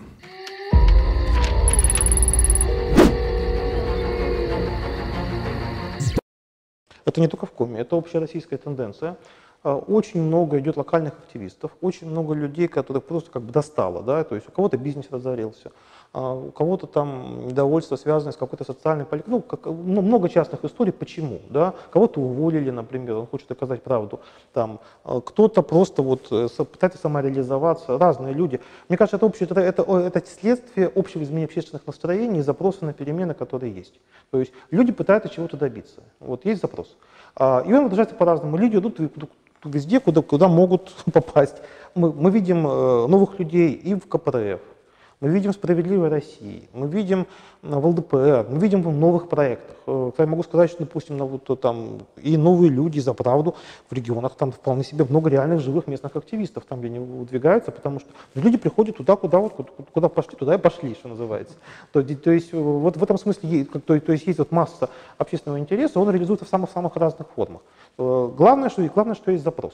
То есть мне кажется, что вот эта волна обновления, она будет только усиливаться в ближайшие годы. Я думаю, что она неизбежно затронет и федеральный уровень, потому что мы имеем очень старую, очень усталую, искусственно законсервированную федеральную партийную элиту во всех системных партиях. Грубо говоря, даже по возрасту эти люди уже там из последних сил, что называется. Но посмотрите на Владимира Владимировича Жириновского. Он же не зря по несколько лет уже не ездит по регионам. То есть, там же мне кажется, не надо никому ничего объяснять. Все прекрасно понимают. Поэтому эта система в таком виде, как она уже просто дышит на ладан. То есть она должна будет как-то перезапускаться. Мы видим смену поколений и в КПРФ на региональном уровне. Мы видим в демократической лагере, да, фактически все старые партии, по сути, умерли, да, то есть они как бы вроде как есть, но на самом деле их нет. Мы видим попытку внутренних обновлений, попытку создания новых проектов со стороны. То есть мне кажется, что вот это лавинообразное такое отложенное обновление, оно будет неизбежно происходить, и у компании этого года тому показатель.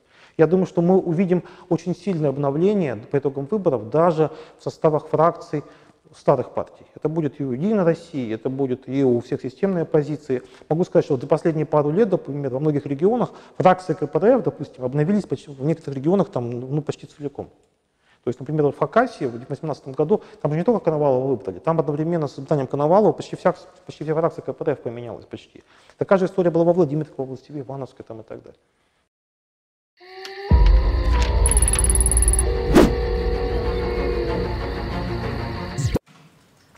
Мы возвращаемся в прямой эфир. Это ночь после выборов, итоги. В эфире Максим Поляков. Мы находимся в Револьт-центре и обсуждаем, как завершилась избирательная кампания в нашем регионе. Со мной на связи координатор группы «Наблюдатель на выборах» Григорий Каблис. Гриша, добрый вечер. Добрый вечер. Гриша, да, я, насколько понимаю, ты сейчас находишься в Обьячево на одном из участков, где вот в эти минуты происходит подсчет голосов. Все верно? Все верно. До голосов, до бюллетеней еще не дошли. Сейчас идет работа со списком наблюдателей, но где-то перейдем. Следующий этап – это подсчет голосов. Я так понимаю, что к тебе стекается информация о том, с какими результатами заканчивается подсчет голосов на разных участках, и в том числе о нарушениях. Что ты можешь сказать и по первому, и по второму пункту, как прошел этот день и с какими результатами закончился?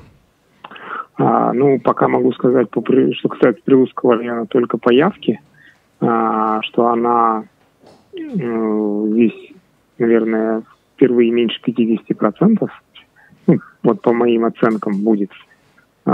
И результаты посмотрим позже. И Прилузский район, благодаря такому небольшому десанту, наверное, в том числе, что мы наблюдаем на основных самых крупных участках в Прилузском районе, Обьячево и Лепки. И результаты у нас на наших участках, они примерно на уровне чуть выше, но примерно сравнимы со среднереспубликанскими. Вот. Но Прилуцкий район все равно лидер по явке. Явка довольно большая. Вот. Это была одна из причин, по которой мы сюда, собственно, и поехали. Вот. Сейчас наблюдаем. По результатам пока ничего не могу сказать, но явка, во всяком случае, стала, скажем так, не аномально высокой. Вот. Я думаю, в том числе и благодаря нашему появлению здесь. А наше появление, сколько у вас человек там? Ну, что это за группа? Совместно с местными кандидатами мы закрываем самые крупные участки, которые 1000 и больше избирателей, и это получается около половины голосов района, чуть меньше половины голосов района. Угу. Я знаю, что, так или иначе, ты следишь за своими коллегами, где у вас в своем внутреннем чате обсуждается информация по нарушениям, или подозрениям на нарушение. Что ты можешь сказать по этому поводу за сегодняшний день? Что происходило? Или, может, вчерашний, позавчерашний? Там, где наблюдатели работали довольно плотно, я так понимаю, что нарушений не было, серьезных таких. Или они пресекались. В общем, пока, по моей информации, крупных таких вбросов нет, как бывало в прошлые годы. Но это там, где вот наблюдатели были. Вообще, в целом, надо увидеть картину позже. Угу.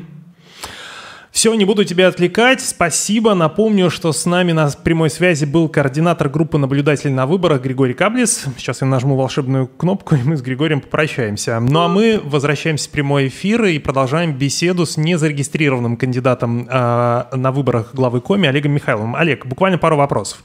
Вас сняли с выборов из-за задвоения подписей. Как вы думаете, почему люди не вышли на улицы, чтобы поддержать вас, или, скажем так, выразить свой протест против этого решения?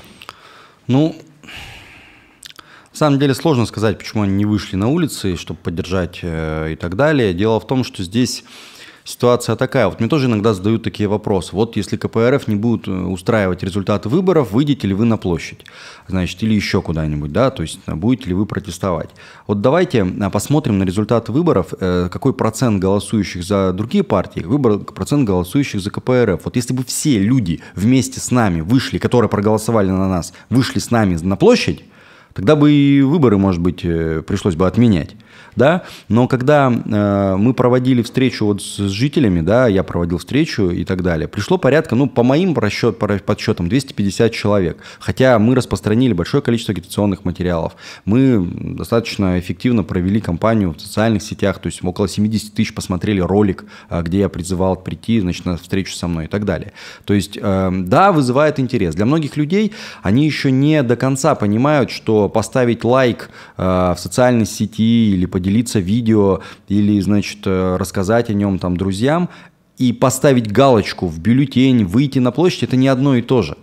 К сожалению, в настоящее время сохраняется определенное, может быть, не до конца понимание того, что политика, она делается не в социальных сетях, хотя они влияют на процесс, да, они влияют, но личный рейтинг и личное, одобрение деятельности в социальной сети или в интернете не конвертируется в голоса на выборах. У многих молодых, в том числе людей, не до конца еще понимающих этот процесс выборный, к сожалению, складывается впечатление, что если ты, в интернете звезда, что называется, Ютуба, или еще чего-нибудь, да, то это автоматически делает тебя, избираемым на любую должность. Это не так. И мы сталкивались с этим. Для того, чтобы собрать большой митинг, недостаточно просто распространить агитацию или на него пригласить. То есть это ежедневная работа большого количества людей. Это хорошо, что, например, в рамках кампании против строительства полигона для московского мусора на станции ШИЭС многие люди почувствовали опасность, в том числе и лично для себя. Да, и результат был, собственно говоря, тот, который все мы знаем. Вот. В ситуации с выборами не каждый человек осознает, что от того, кто будет главой республики, от того, какая партия будет иметь большинство в Госсовете, зависит непосредственно его жизнь.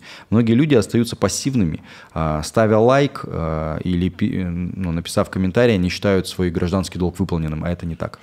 Еще фотография одного из протоколов, на этот раз из Печоры, участок 217. К сожалению, здесь очень плохо видно, но мне редакторы подсказывают, что побеждает на этом участке «Единая Россия», на втором месте ЛДПР. Если вы напишите цифры, если вам видно, пожалуйста, напишите, мы их озвучим.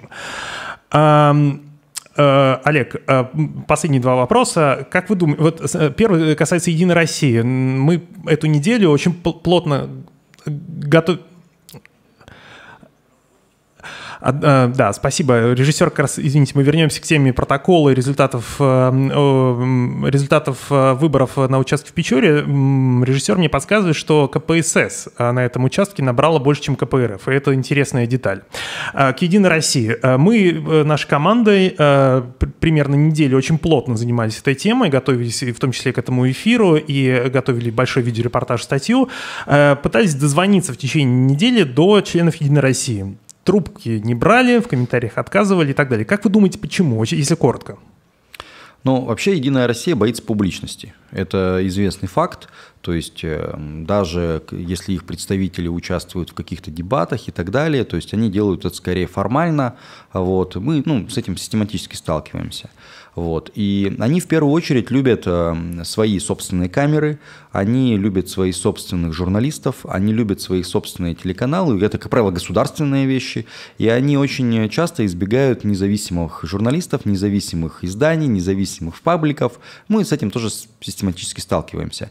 И вы знаете пример, когда была встреча временно исполняющего обязанности главы Республики Коми Уйбы с депутатами и активистами, общественностью в Киншпогосском районе. Видели, может быть, этот ролик, когда Тельман Мирзоев, депутат КПРФ, в районном совете, задает вопросы Уйбе, и это снимает не камера не Уйбы, а камера Мирзоева. И он достаточно агрессивно начинает реагировать и ведет себя немножко более нервно, да, вот. Это то же самое, вот это одного поля ягоды. Действительно, «Единая Россия» боится, я считаю, открытого диалога, реального обсуждения, независимого, неудобных вопросов и так далее. То есть это закономерные вещи. Зачем? Она прячется за спину государства.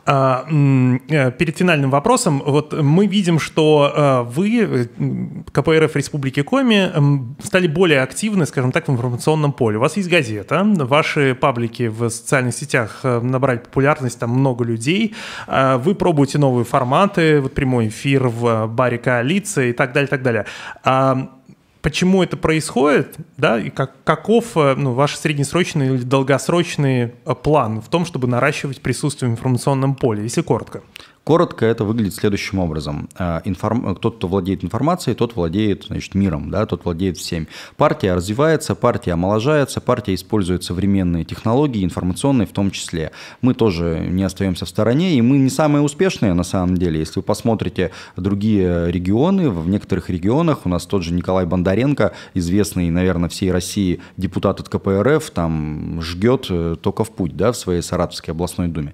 Вот. И мы тоже, входим в это информационное поле и тоже его осваиваем. И наша задача его максимально расширить, максимально в нем укорениться, углубиться и возглавить, информационную политику в Республике Коми. 30 мест в Государственном Совете. Сколько удастся сохранить «Единой России»?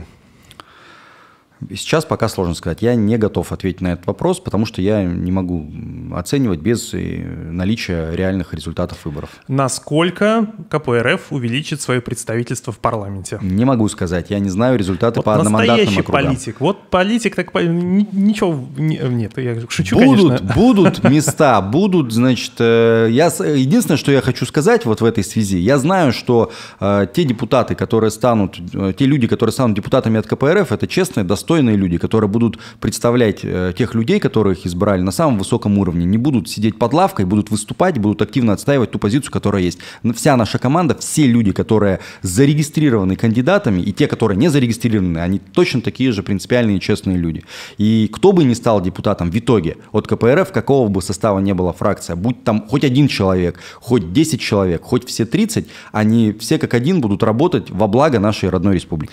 Я напомню, что у нас в гостях был незарегистрированный кандидат в главы Республики Коми от КПРФ Олег Михайлов. Говорим вам спасибо. Хорошего вам вечера. Вечер будет очень интересным. Спасибо. Ну а прямо сейчас я предлагаю посмотреть еще один небольшой видеоролик о том, как кандидат в депутаты Госсовета Нина Ананина, в нем она рассказывает о том, почему же она решилась пойти в политику после стольких лет общественной работы.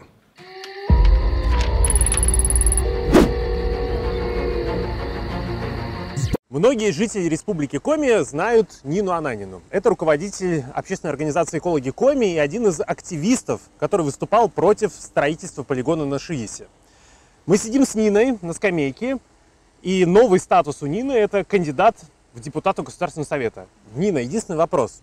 Вот ты жила же нормально, без депутатства много лет. Зачем ты идешь в политику?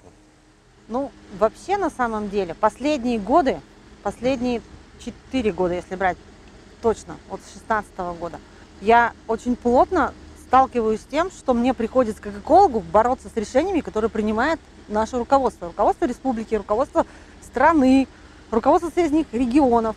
И все это, конечно, решается активизмом, но на это тратится огромное количество сил и энергии. То есть, например, в 2016 году Гапликов объединил Минприроду и Минпром в одно ведомство. Ужасное, неповоротливое, отвратительное просто. Чтобы это решение нивелировать, нам пришлось 8 месяцев работать, то есть проводить митинги, пикеты, референдум, 4 раза подавать документы. Да, на референдум. 8 месяцев работы.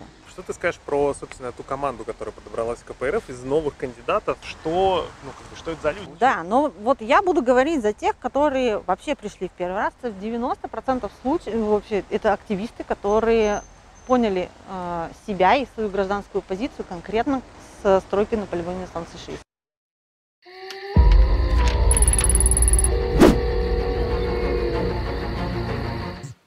Мы возвращаемся в прямой эфир. Это ночь после выборов. Итоги. Подводим итоги информационные и не только. Нашей кампании, которая состоялась в Коми, мы выбирали губернатора, состав Государственного совета и депутатов местных муниципальных советов. На протяжении последних 1,5 месяцев Револьт-центр, вот это замечательное пространство, где мы сейчас находимся, проводил онлайн-дебаты вместе с кандидатами в депутаты разных уровней и с кандидатами в главы Республики Коми. Каждый эфир длился примерно по часу, и мы следили за тем, как кандидаты отвечали на неудобные вопросы. К нам пришли в гости практически все, за исключением кандидатов от «Единой России», а вел эти дебаты, кстати, неожиданно для меня, директор интернет-журнала 7 на 7 Павел Андреев. Справился он очень хорошо, не знаю, как насчет блестяще, но очень хорошо.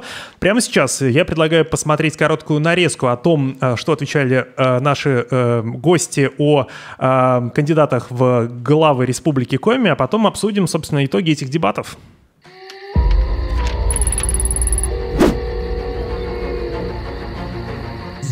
Уйба или Гайзер? Гайзер. Никто. Уйба или Гапликов? Никто. Ну, выборы надо, знаешь, вот это как, выбор же надо сделать. Уйба отличается от Гапликова единственное, тем, что он не пьет. Все. Он такой же московский ставленник. И я буду выбирать, вот лично я буду выбирать из тех кандидатов, которые прописаны в Республике Коми были, а не так, как Уйба незаконно прописался в Сыктывкаре сейчас во время выборов, хотя это по законодательству запрещено, чтобы вносить изменения, что он там прописан в Сыктывкаре. Я буду голосовать за тех людей, которые проживают и хотят улучшить республику. А среди кандидатов на главу республики только один человек. Я знаю, что Владимир Уйба увлекся коми-языком. Вот.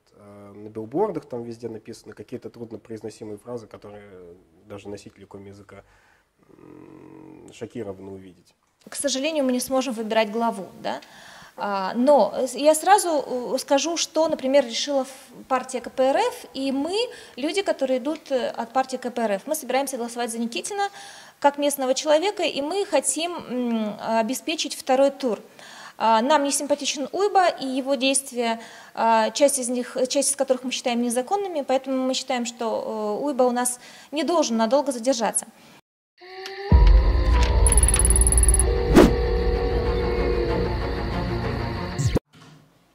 Мы снова в прямом эфире. Это ночь после выборов, итоги. И напротив меня сидит директор интернет-журнала 7/7 Павел Андреев. Паш, привет. Привет, Макс. Ты вот 6 раз, да, если я не ошибаюсь, вел дебаты кандидатов на выборах в Республике Коми. Примерно месяца 2 назад или 2,5 у нас с тобой был разговор по поводу этих дебатов. Ты предложил провести эти дебаты мне. У меня на тот момент был отпуск, и мы потеряли бы несколько дней, и мы вместе с тобой обсуждали кандидатуру, кто же сможет провести эти дебаты. И для меня совершенно неожиданным оказалось решение, что сам ты будешь вести эти дебаты. Каков это опыт быть в эфире? Для тебя, наверное, первый такой опыт, что ты прям много-много дней подряд и час был в эфире. Что это за опыт? Было ли тебе интересно? Страшно, возможно, было бы. Было. Слушай, я думаю, что страшно не было, но опыт, с одной стороны, онлайн-дебатов, да, это был в первый раз. Единственное, меня спасло, что до этого я несколько раз модерировал офлайн-дискуссии на разных форумах, площадках, и поэтому мне кажется, что у меня, как у модератора, есть одно хорошее качество. Я не боюсь затыкать людей и не давать им разболтаться лишний раз. Поэтому я, в общем, обычно жесткий модератор, и тем более, что большинство участников, которые там приходили, это люди, ну, в принципе, мы с ними одинакового статуса, не было перед ними, с одной стороны, никакого пиетета, да, но плюс многих из них я просто хорошо знаю, и мне понятно было, о чем с ними поговорить. Вот. Единственная сложность, наверное, была все-таки соблюдать баланс, потому что к некоторым героям у меня много вопросов острых, к некоторым их менее. Некоторые, они говорят сильно больше, чем, допустим, а другой старается как-то укладываться в короткие фразы. Поэтому вот нужно было некоторое по ходу дела ловить баланс для того, чтобы это снаружи, внешне смотрелось как все-таки равноправные дебаты, и у меня вот именно такая задача и была. Что ты узнал или понял за эти 1,5 месяца общения с кандидатами в прямом эфире? Очень низкий уровень политической культуры у кандидатов, я бы так сказал. Точнее, очень низкий уровень политической подготовки.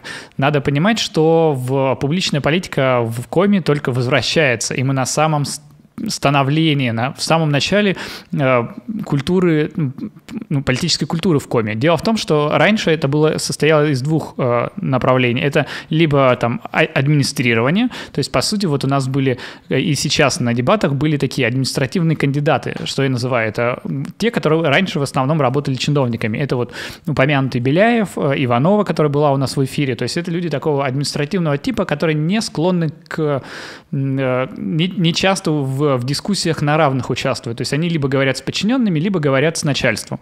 Также у нас в эфире были те, кто, люди с общественным бэкграундом, как Соловьева, как Посевкина и как Вишневецкий, и которые тоже не привыкли, то есть они в основном привыкли выступать на уровне трибуна, то есть они выходят на митинг, что-то требуют, но при этом сами не готовы отвечать на вопросы. А здесь нужно было именно вот такие навыки. Самым интересным, мне кажется, дебатами получились Михайлов и Никитин за счет того, что они оба абсолютно уверены в себе, но при этом, конечно, был виден совершенно разный опыт политических выступлений. Если у Михайлов уже тренированный, с опытом и в Госсовете, и в других публичных пространствах, то Никитин все-таки, когда включалась камера, он был немножко другой, чем до эфира. До эфира он был уверенный, открытый, свободно выражался. Это звучало звонко. Когда включилась камера, был некоторый зажатый, и ему вот не хватило такого именно опыта прямых эфиров, поэтому Михайлов, может быть, смотрел чуть привлекательнее смотрелся.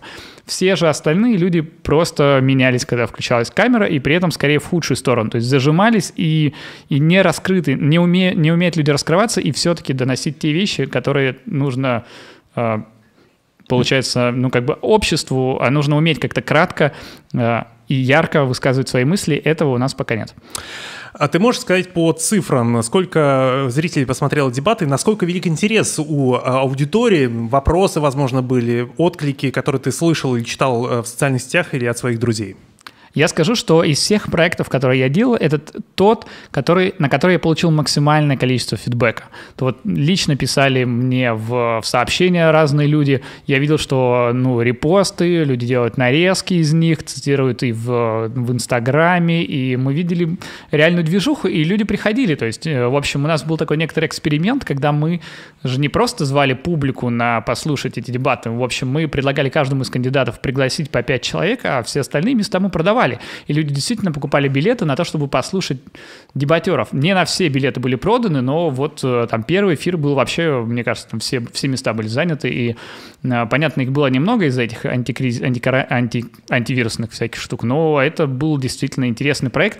И я уверен, просто вот по фидбэку и, главное, самих участников, которые сказали, что это был первый опыт у них у многих, и никто до этого не делал, что этот проект действительно нужен региону. Плюс еще я получил комменты из других регионов, видел репосты с такими комментариями сожаления, что а вот у нас в Йошкар-Оле или вот у нас в Пензе ничего такого там представить невозможно, и было бы круто, чтобы если мы приехали и провели дебаты там, и может быть это как раз наши планы с тобой на следующий год, потому что я с большой радостью не буду вести дебаты, Макс, если ты не выйдешь в следующем году в августе в отпуск, да. Ну, слушай, да, нужно планировать в декабре эту историю. Но я могу добавить про цифры. Давай. История такая, что, к сожалению, мы не можем сказать точные цифры, потому что основной площадкой для политической жизни в Республике Коми является ВКонтакте, что редко сейчас для некоторых регионов, потому что в основном политизирована публика в других местах. У нас сидит в Фейсбуке, либо там в Телеграмах, в Сыктывкаре все еще ВКонтакте, поэтому основные просмотры у нас ВКонтакте, но Контакт, честно говоря, завышает цифры аудитории. Наши самые популярные дебаты отмечено, что это 8 тысяч человек смотрело. Я в это, скорее всего, не верю. Нужно делить на сколько-то количество раз. С другой стороны, совершенно нет никаких возможностей подсчитать, насколько все-таки там отделить. Но общий охват, конечно, тысячами меряется людей. Новые цифры только что прилетели. Посчитан 1% голосов, всего лишь один. Владимир Уйба на выборах губернатора главы Республики Коми набирает 79,3%. Удивляете эта цифра? Я думаю, что я, если честно, залезал, когда были другие люди в эфире, я смотрел тоже сайт избиркома и пока не понимаю, откуда берет Россия-24 эти цифры. Мне кажется, что они фильтруют те участки, в которые можно показывать, которые не можно показывать, из-за опыта в голосовании по Конституции. Если помнишь, тогда разлетелась по всей России цифры из одного из УИКов в Республике Коми, когда Коми проголосовала против Конституции, и потом приходилось оправдываться председателю избиркома и объяснять эти вещи. Сейчас мы видим историю, что на сайте избиркома цифр нет, а в эфире в России-24 они есть. Это вызывает некоторые там подозрения. И, кстати, странно, что они параллельно с Уйбой не дают цифры по Единой России. Вот это, на самом деле, интересный факт, да, потому что невозможно выдать цифры по Уйбе и не показать цифры по Единой России. Вести дебаты — дело непростое. Расскажи, как ты придумывал вопросы, потому что иногда, вот когда был Блиц, особенно вопросы были интересные. Ты один это делал, и насколько это было сложно, кто тебе подсказывал. Я помню вопрос к девушкам, которые пришли к нам в гости, Лена Иванова, Юлия Посевкина. Вопрос был про феминизм, ну, скажем так, да, посредственно, кандидат или кандидатка, депутат или депутатка и так далее. Как ты работал внутри, собственно, подготовки? Это было следующим образом. Мне кажется, большую часть эфира я составлял все-таки в последний день. То есть у меня было отмечено, что утром мы говорим про... Утро я выделяю там час-два, и в течение этого времени накидываю вопросы. Плюс, конечно же, мы работали командой, и многие вопросы прилетали от коллег. Депутат или депутатка придумал Дима Степановский, который тоже участвует в этой трансляции. Правда, это была такая, как достаточно... для меня тоже... я тоже хотел это спросить, в общем, у них поговорить про феминизм и феминитивы, а остальные же вопросы часть из них собирались из комментариев. В принципе, люди писали содержательные вопросы, и часть из них просто было достаточно понятно, про что поговорить. Но вот если говорить про минусы и неудачи, мне кажется, содержательного разговора по темам, которые были заявлены, все-таки чаще всего не получалось. То есть и когда мы говорили с Вишневецкими и Басковым про главные проблемы Республики Коми. Это был содержательный разговор, был все-таки слит, и мы больше говорили про каждого из кандидатов. И особенно, когда мы говорили про социальную политику с Посевкиной и Ивановой, к сожалению, вообще не получился разговор про социальную политику, потому что, как-то, в общем, кандидатам проще говорить про самих себя и про общие вопросы, нежели про конкретную тему, которая была обозначена. И, видимо, это тоже как раз там недостаток опыта в публичных дебатах. У меня остался к тебе последний вопрос, но перед этим свежие цифры. Насколько я понимаю, это цифры из телеканала «Россия», по-моему, 24. Результаты предварительные на выборах в Государственный совет. ЛДПР 17,6%, «Справедливая Россия» 8,8%, коммунисты России 4,4%, КПСС 6,6%, Родина 6,6% также, Единая Россия 36% голосов, а КПРФ 13,9% голосов. Павел, собственно, последний, наверное, тебе вопрос. Он касается не дебатов, а тебя конкретно, тебя лично. Скажи, пожалуйста, ждать ли нам когда-нибудь твоего выдвижения на какой-то пост, твоего прихода в политику на уровне борьбы за губернаторское кресло, кресло в парламенте или местного совета? Я, так скажу, конечно, в теории я для себя это не исключаю. Мне политика была интересна с самого детства. Еще с 10 лет я впервые смотрел кампанию, когда еще Кириенко в Думу баллотировался. Это первая кампания, которую я наблюдал, но я, если честно, отчасти можно... у меня есть несколько аргументов, почему это не делаю сейчас. Первая вещь — это все-таки... Я верю в то, что мы, Макс, с тобой должны сделать мощные СМИ и выстроить институт как СМИ. И для того, чтобы мы выстроили СМИ как институт, он должен быть все-таки независимый от конкретных участников для политической партии, либо же кандидата. И просто, к сожалению, если вдруг я буду баллотироваться, придется лучшие кадры из интернет-журнала 7/7 изъять, в интересах конкретно моей компании, что это будет вредно просто для издания, и в будущем это принесет скорее негатив. Намек всем сотрудникам 7/7: быстрее делайте крутое СМИ, чтобы без Паши справляться лучшим образом. Нет, скорее я без вас просто никуда ни с чем не справлюсь. Вот я про это говорил. Это первая штука. Вторая вещь, что все-таки это еще и нанесет такой некоторый имиджевый урон, потому что, к сожалению, мы видим опыт 90-х и нулевых, когда журналисты быстро превращались в политтехнологов и пиарщиков, как только им поманят какими-то либо политическими дивидендами, либо деньгами с предвыборных кампаний. В общем, мне бы не хотелось это вписывать. Я, правда, хочу сделать объективное и продолжать делать объективное издание. И учитывая, что сейчас, к сожалению, в России очень мало независимых изданий, то еще одно убивать, аффилируя ее хоть и своей политической карьерой, мне бы не хотелось. Вторая штука связана с тем, что сейчас, то есть я вижу, что... я могу честно сказать, что я, конечно, жду некоторую определенную волну. То есть сейчас я вижу, что участие в политической кампании все-таки является против трендов пока, потому что сейчас политические реалии заключаются в том, что ты чаще всего сжигаешь себя, когда выходишь в предвыборную кампанию. Ты сжигаешь, если ты честно ведешь предвыборную кампанию, ты сжигаешь собственные ресурсы, ты сжигаешь собственную репутацию, потому что на тебя льют разные помои. Ты сжигаешь свои разные контакты, потому что ты после этого будешь лишен разных возможностей.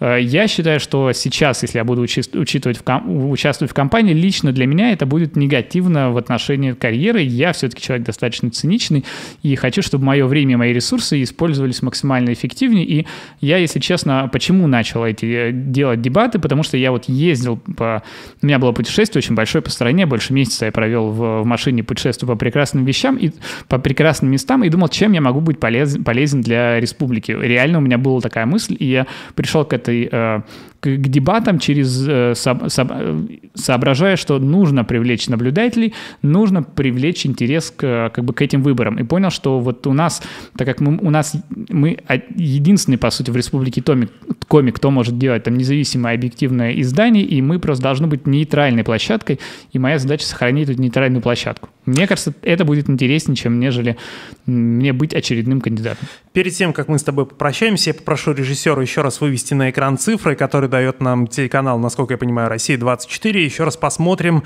предварительные итоги после подсчета небольшого количества бюллетеней. Итоги на выборах в Государственный совет. «Единая Россия» 36%, КПРФ 13,9%, ЛДПР 17,6%, «Справедливая Россия» 8,8%, Родина и КПСС 6,6%, «Коммунисты России» 4,4%. У тебя что еще? Есть у меня простой комментарий. Вот я вам скажу, что это пример того, как работают спойлерские технологии. Если мы сейчас добавим «Коммунисты России» и КПСС к результатам КПРФ, то получится как раз где-то у КПРФ 25%. И это реальные там цифры. И действительно получается, что «Единая Россия», КПРФ и ЛДПР претендуют на высокие результаты и первой тройки. В общем, к сожалению, если сейчас вот КПСС, если кто-то из них не пройдет в Госсовет, то их голоса достанутся там «Единая Россия». Это то, о чем на видео говорил Андрей Никулин буквально час назад. Я напомню, что в соответствии с республиканским законом, если партии не преодолевают 5% барьер, то их голоса достаются той партии, которая набрала больше всех. Перед тем, как попрощаться, я хочу, чтобы ты рассказал о том месте, где мы сейчас находимся, чем оно примечательно, почему мы здесь, почему мы здесь сегодня ведем прекрасный ночной эфир. Каждый, кто смотрел дебаты, которые мы вели, кофе-брейк, там в конце была экскурсия от Алены Зезиговой по Револьт-центру, поэтому рекламирую другие наши видео, посмотрите их обязательно. 6 минут прекрасной прогулки по удивительному месту, к которому я имею честь быть причастен. Это Револьт-центр открылся 1,5 года, является общественным пространством, а еще кофейней, где проходит куча интересных вещей. Выставки, лекции, дискуссии, презентации, когда все это было возможно, и, надеюсь, когда снимут окончательно карантинные ограничения, то все вновь вернется на свои круги, и в Револьт-центре куча всяких просветительских ивентов проходит, а еще здесь работает замечательная кофейня, где можно прийти, почитать книжку, поработать за компьютером, выпить кофе, и, кстати, завтра они обещают презентацию нового осеннего меню. Первомайская, 149, Сыктывкар, приходите, если вы будете завтра, и последующие дни в столице Республики Коми. Павел, спасибо, прощаемся с тобой. У нас до конца эфира остается около 15 минут, после небольшой паузы мы вернемся.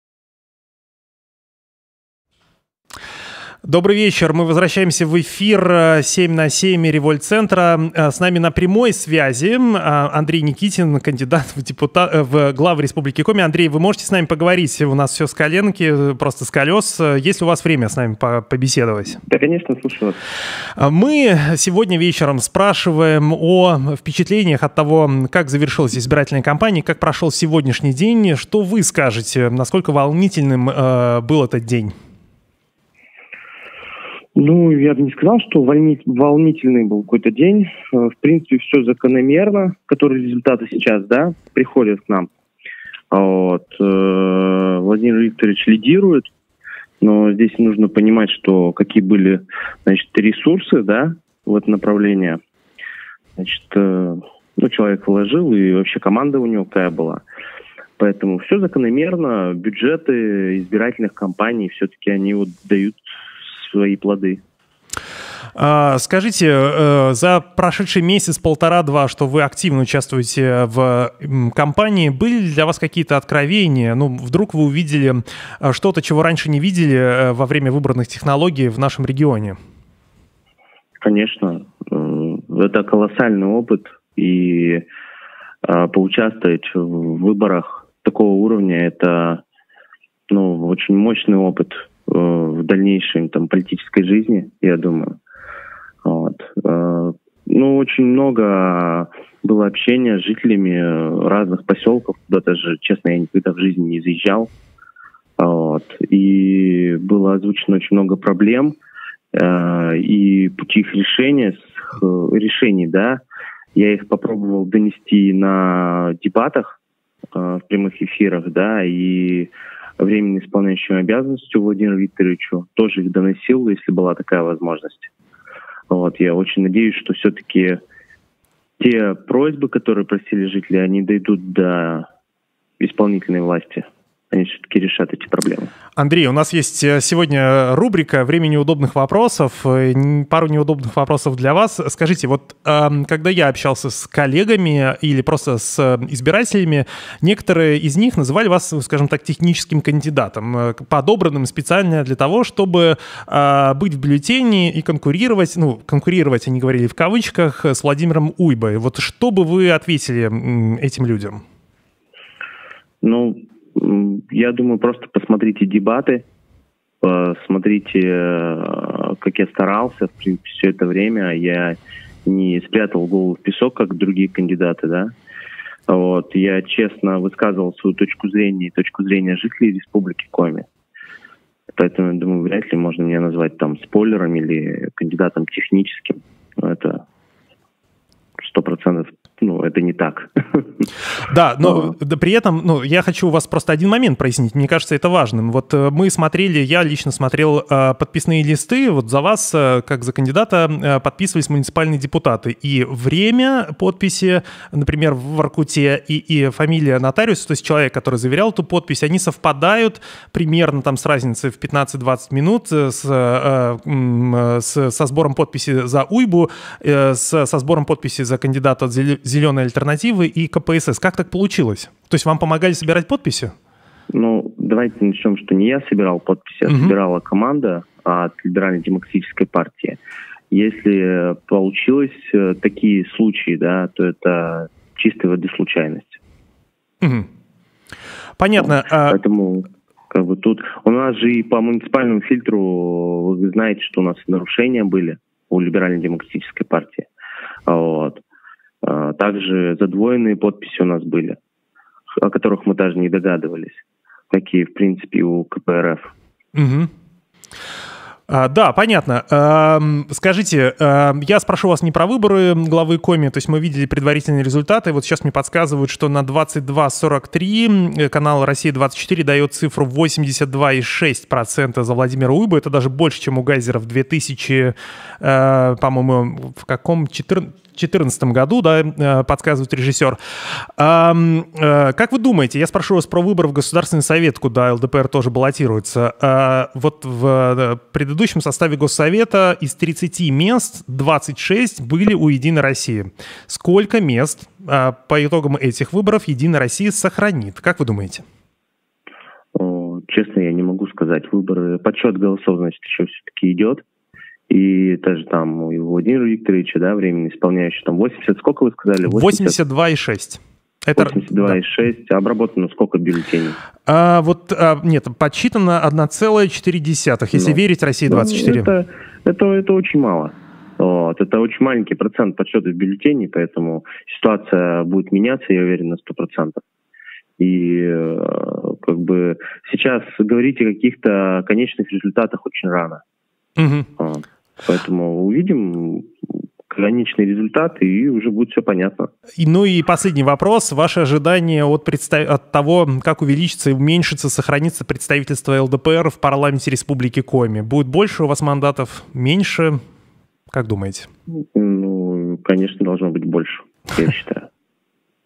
Должно быть больше обязательно. Поэтому будем надеяться на лучшее. Понятно. Спасибо огромное, что были с нами в прямом эфире. Вам хорошей ночи. Следите за результатами выборов вместе с нами. Читайте наш сайт. До свидания. После небольшой паузы мы вернемся в эфир. У нас осталось буквально 10 минут. Давайте не переключайтесь. Все самое интересное, как нам кажется, как мне кажется, вот у нас осталось на последнюю 10-минутку.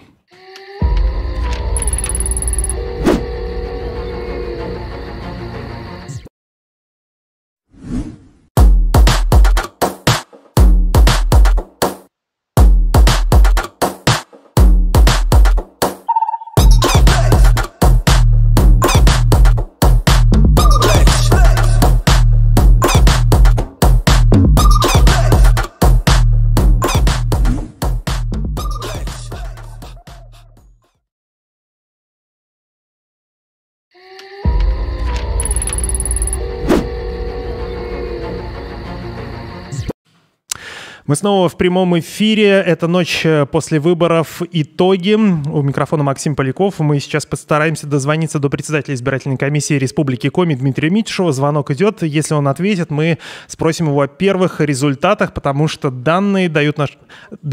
Дмитрий, добрый вечер еще раз. Максим Поляков, 7 на 7, Револьт-центр. У нас на часах 22:51. Скажите, к этой минуте стали ли известны предварительные результаты? Сколько голосов посчитано? Какие цифры известны? Ну, смотрите, по единому избирательному округу по выборам депутатов Государственного Совета обработано 6 протоколов об итогах голосования из 6, соответственно, участковых избирательных комиссий. Это бездна в море, как вы понимаете, потому что 6 из 640 комиссий. Но, тем не менее, если вы хотите услышать проценты по этим 6 протоколам, то ситуация такая. На первом месте «Единая Россия» 46,55, на втором месте ЛДПР 15,57, на третьем месте КПРФ 14,77 и на четвертом месте партия «Родина» 7,06. Все остальные партии пока не преодолевают 5% барьер. А что-то известно по цифрам на выборах главы Республики Коми? На выборах главы Республики Коми обработано 12 протоколов, 11 протоколов пока, да, с 11 участковых избирательных комиссий. Результаты: Ульба 82,99, Никитин 7,52%, Пономарев 3,76% и Бетехнин 2,82%. Дмитрий, мы слышим голоса у вас на заднем фоне. Что у вас происходит в избиркоме сейчас? То есть какова обстановка? Насколько это как бы нервная или, наоборот, спокойная обстановка у вас? Абсолютно спокойная обстановка. Мы обрабатываем итоги голосования.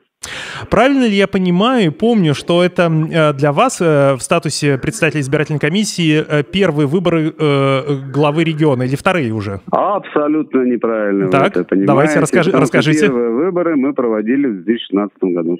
Ну вот нет, я просто запамятовал, что вы уже к этому времени стали председателем избирательной комиссии. Да. Как отличаются те выборы и эти выборы? То есть есть ли какой-то критерий, по которому вы говорите, что вот они различны? Ну, они, безусловно, различны, потому что те выборы главы Республики Коми были совмещены с федеральной избирательной кампанией. Сейчас федеральной избирательной кампании на нашей территории не проводится. Но, с другой стороны, эти выборы совмещены со всеми главными выборами в Республике Коми. С выборами депутатов Государственного Совета Республики Коми, с выборами депутатов административного центра Республики Коми и с выборами еще 17 советов представительных органов муниципальных районов и городских округов. То есть 5 избирательных бюллетеней, которые в большинстве случаев необходимо обработать участковым избирательным комиссиям. Ставить 5 протоколов об итоге голосования. Вы отвечаете мне как вот прям настоящий чиновник. Я хочу спросить про ваши личные ощущения. То есть для вас это, может быть, были более спокойные, может быть, менее спокойные выборы внутри. Что у вас? Нет, с точки зрения эмоциональной окраски, что ли? Нет, вопрос-то в чем? Я вам рассказал суть, да? Да, конечно, нет. То есть лично для вас эти выборы, насколько они как бы были, спокойными? Или все-таки вы как-то переживали? Знаете, если говорить с точки зрения спокойности, что эти выборы, они проходят абсолютно одинаково, лично для меня. Да, я вам правду говорю. Да, нет, конечно, журналист должен абсолютно сомневаться в любом ответе, но и вот в данный момент я вам верю. Дмитрий, была замечательная традиция у избиркома Коми встречаться под утро, приглашать журналистов и озвучивать предварительные результаты выборов. Будет ли соблюдена... Конечно. Во сколько? 5 часов 30 минут. В 5 часов 30 минут ждите нас в гости. 211 кабинет, 2 этаж, будет пресс-конференция. Да, спасибо. Хорошей вам ночи. И надеюсь, что вы будете в рабочем состоянии к утру после 3 дней беспрерывного голосования. До свидания. Да. Спасибо вам. До свидания.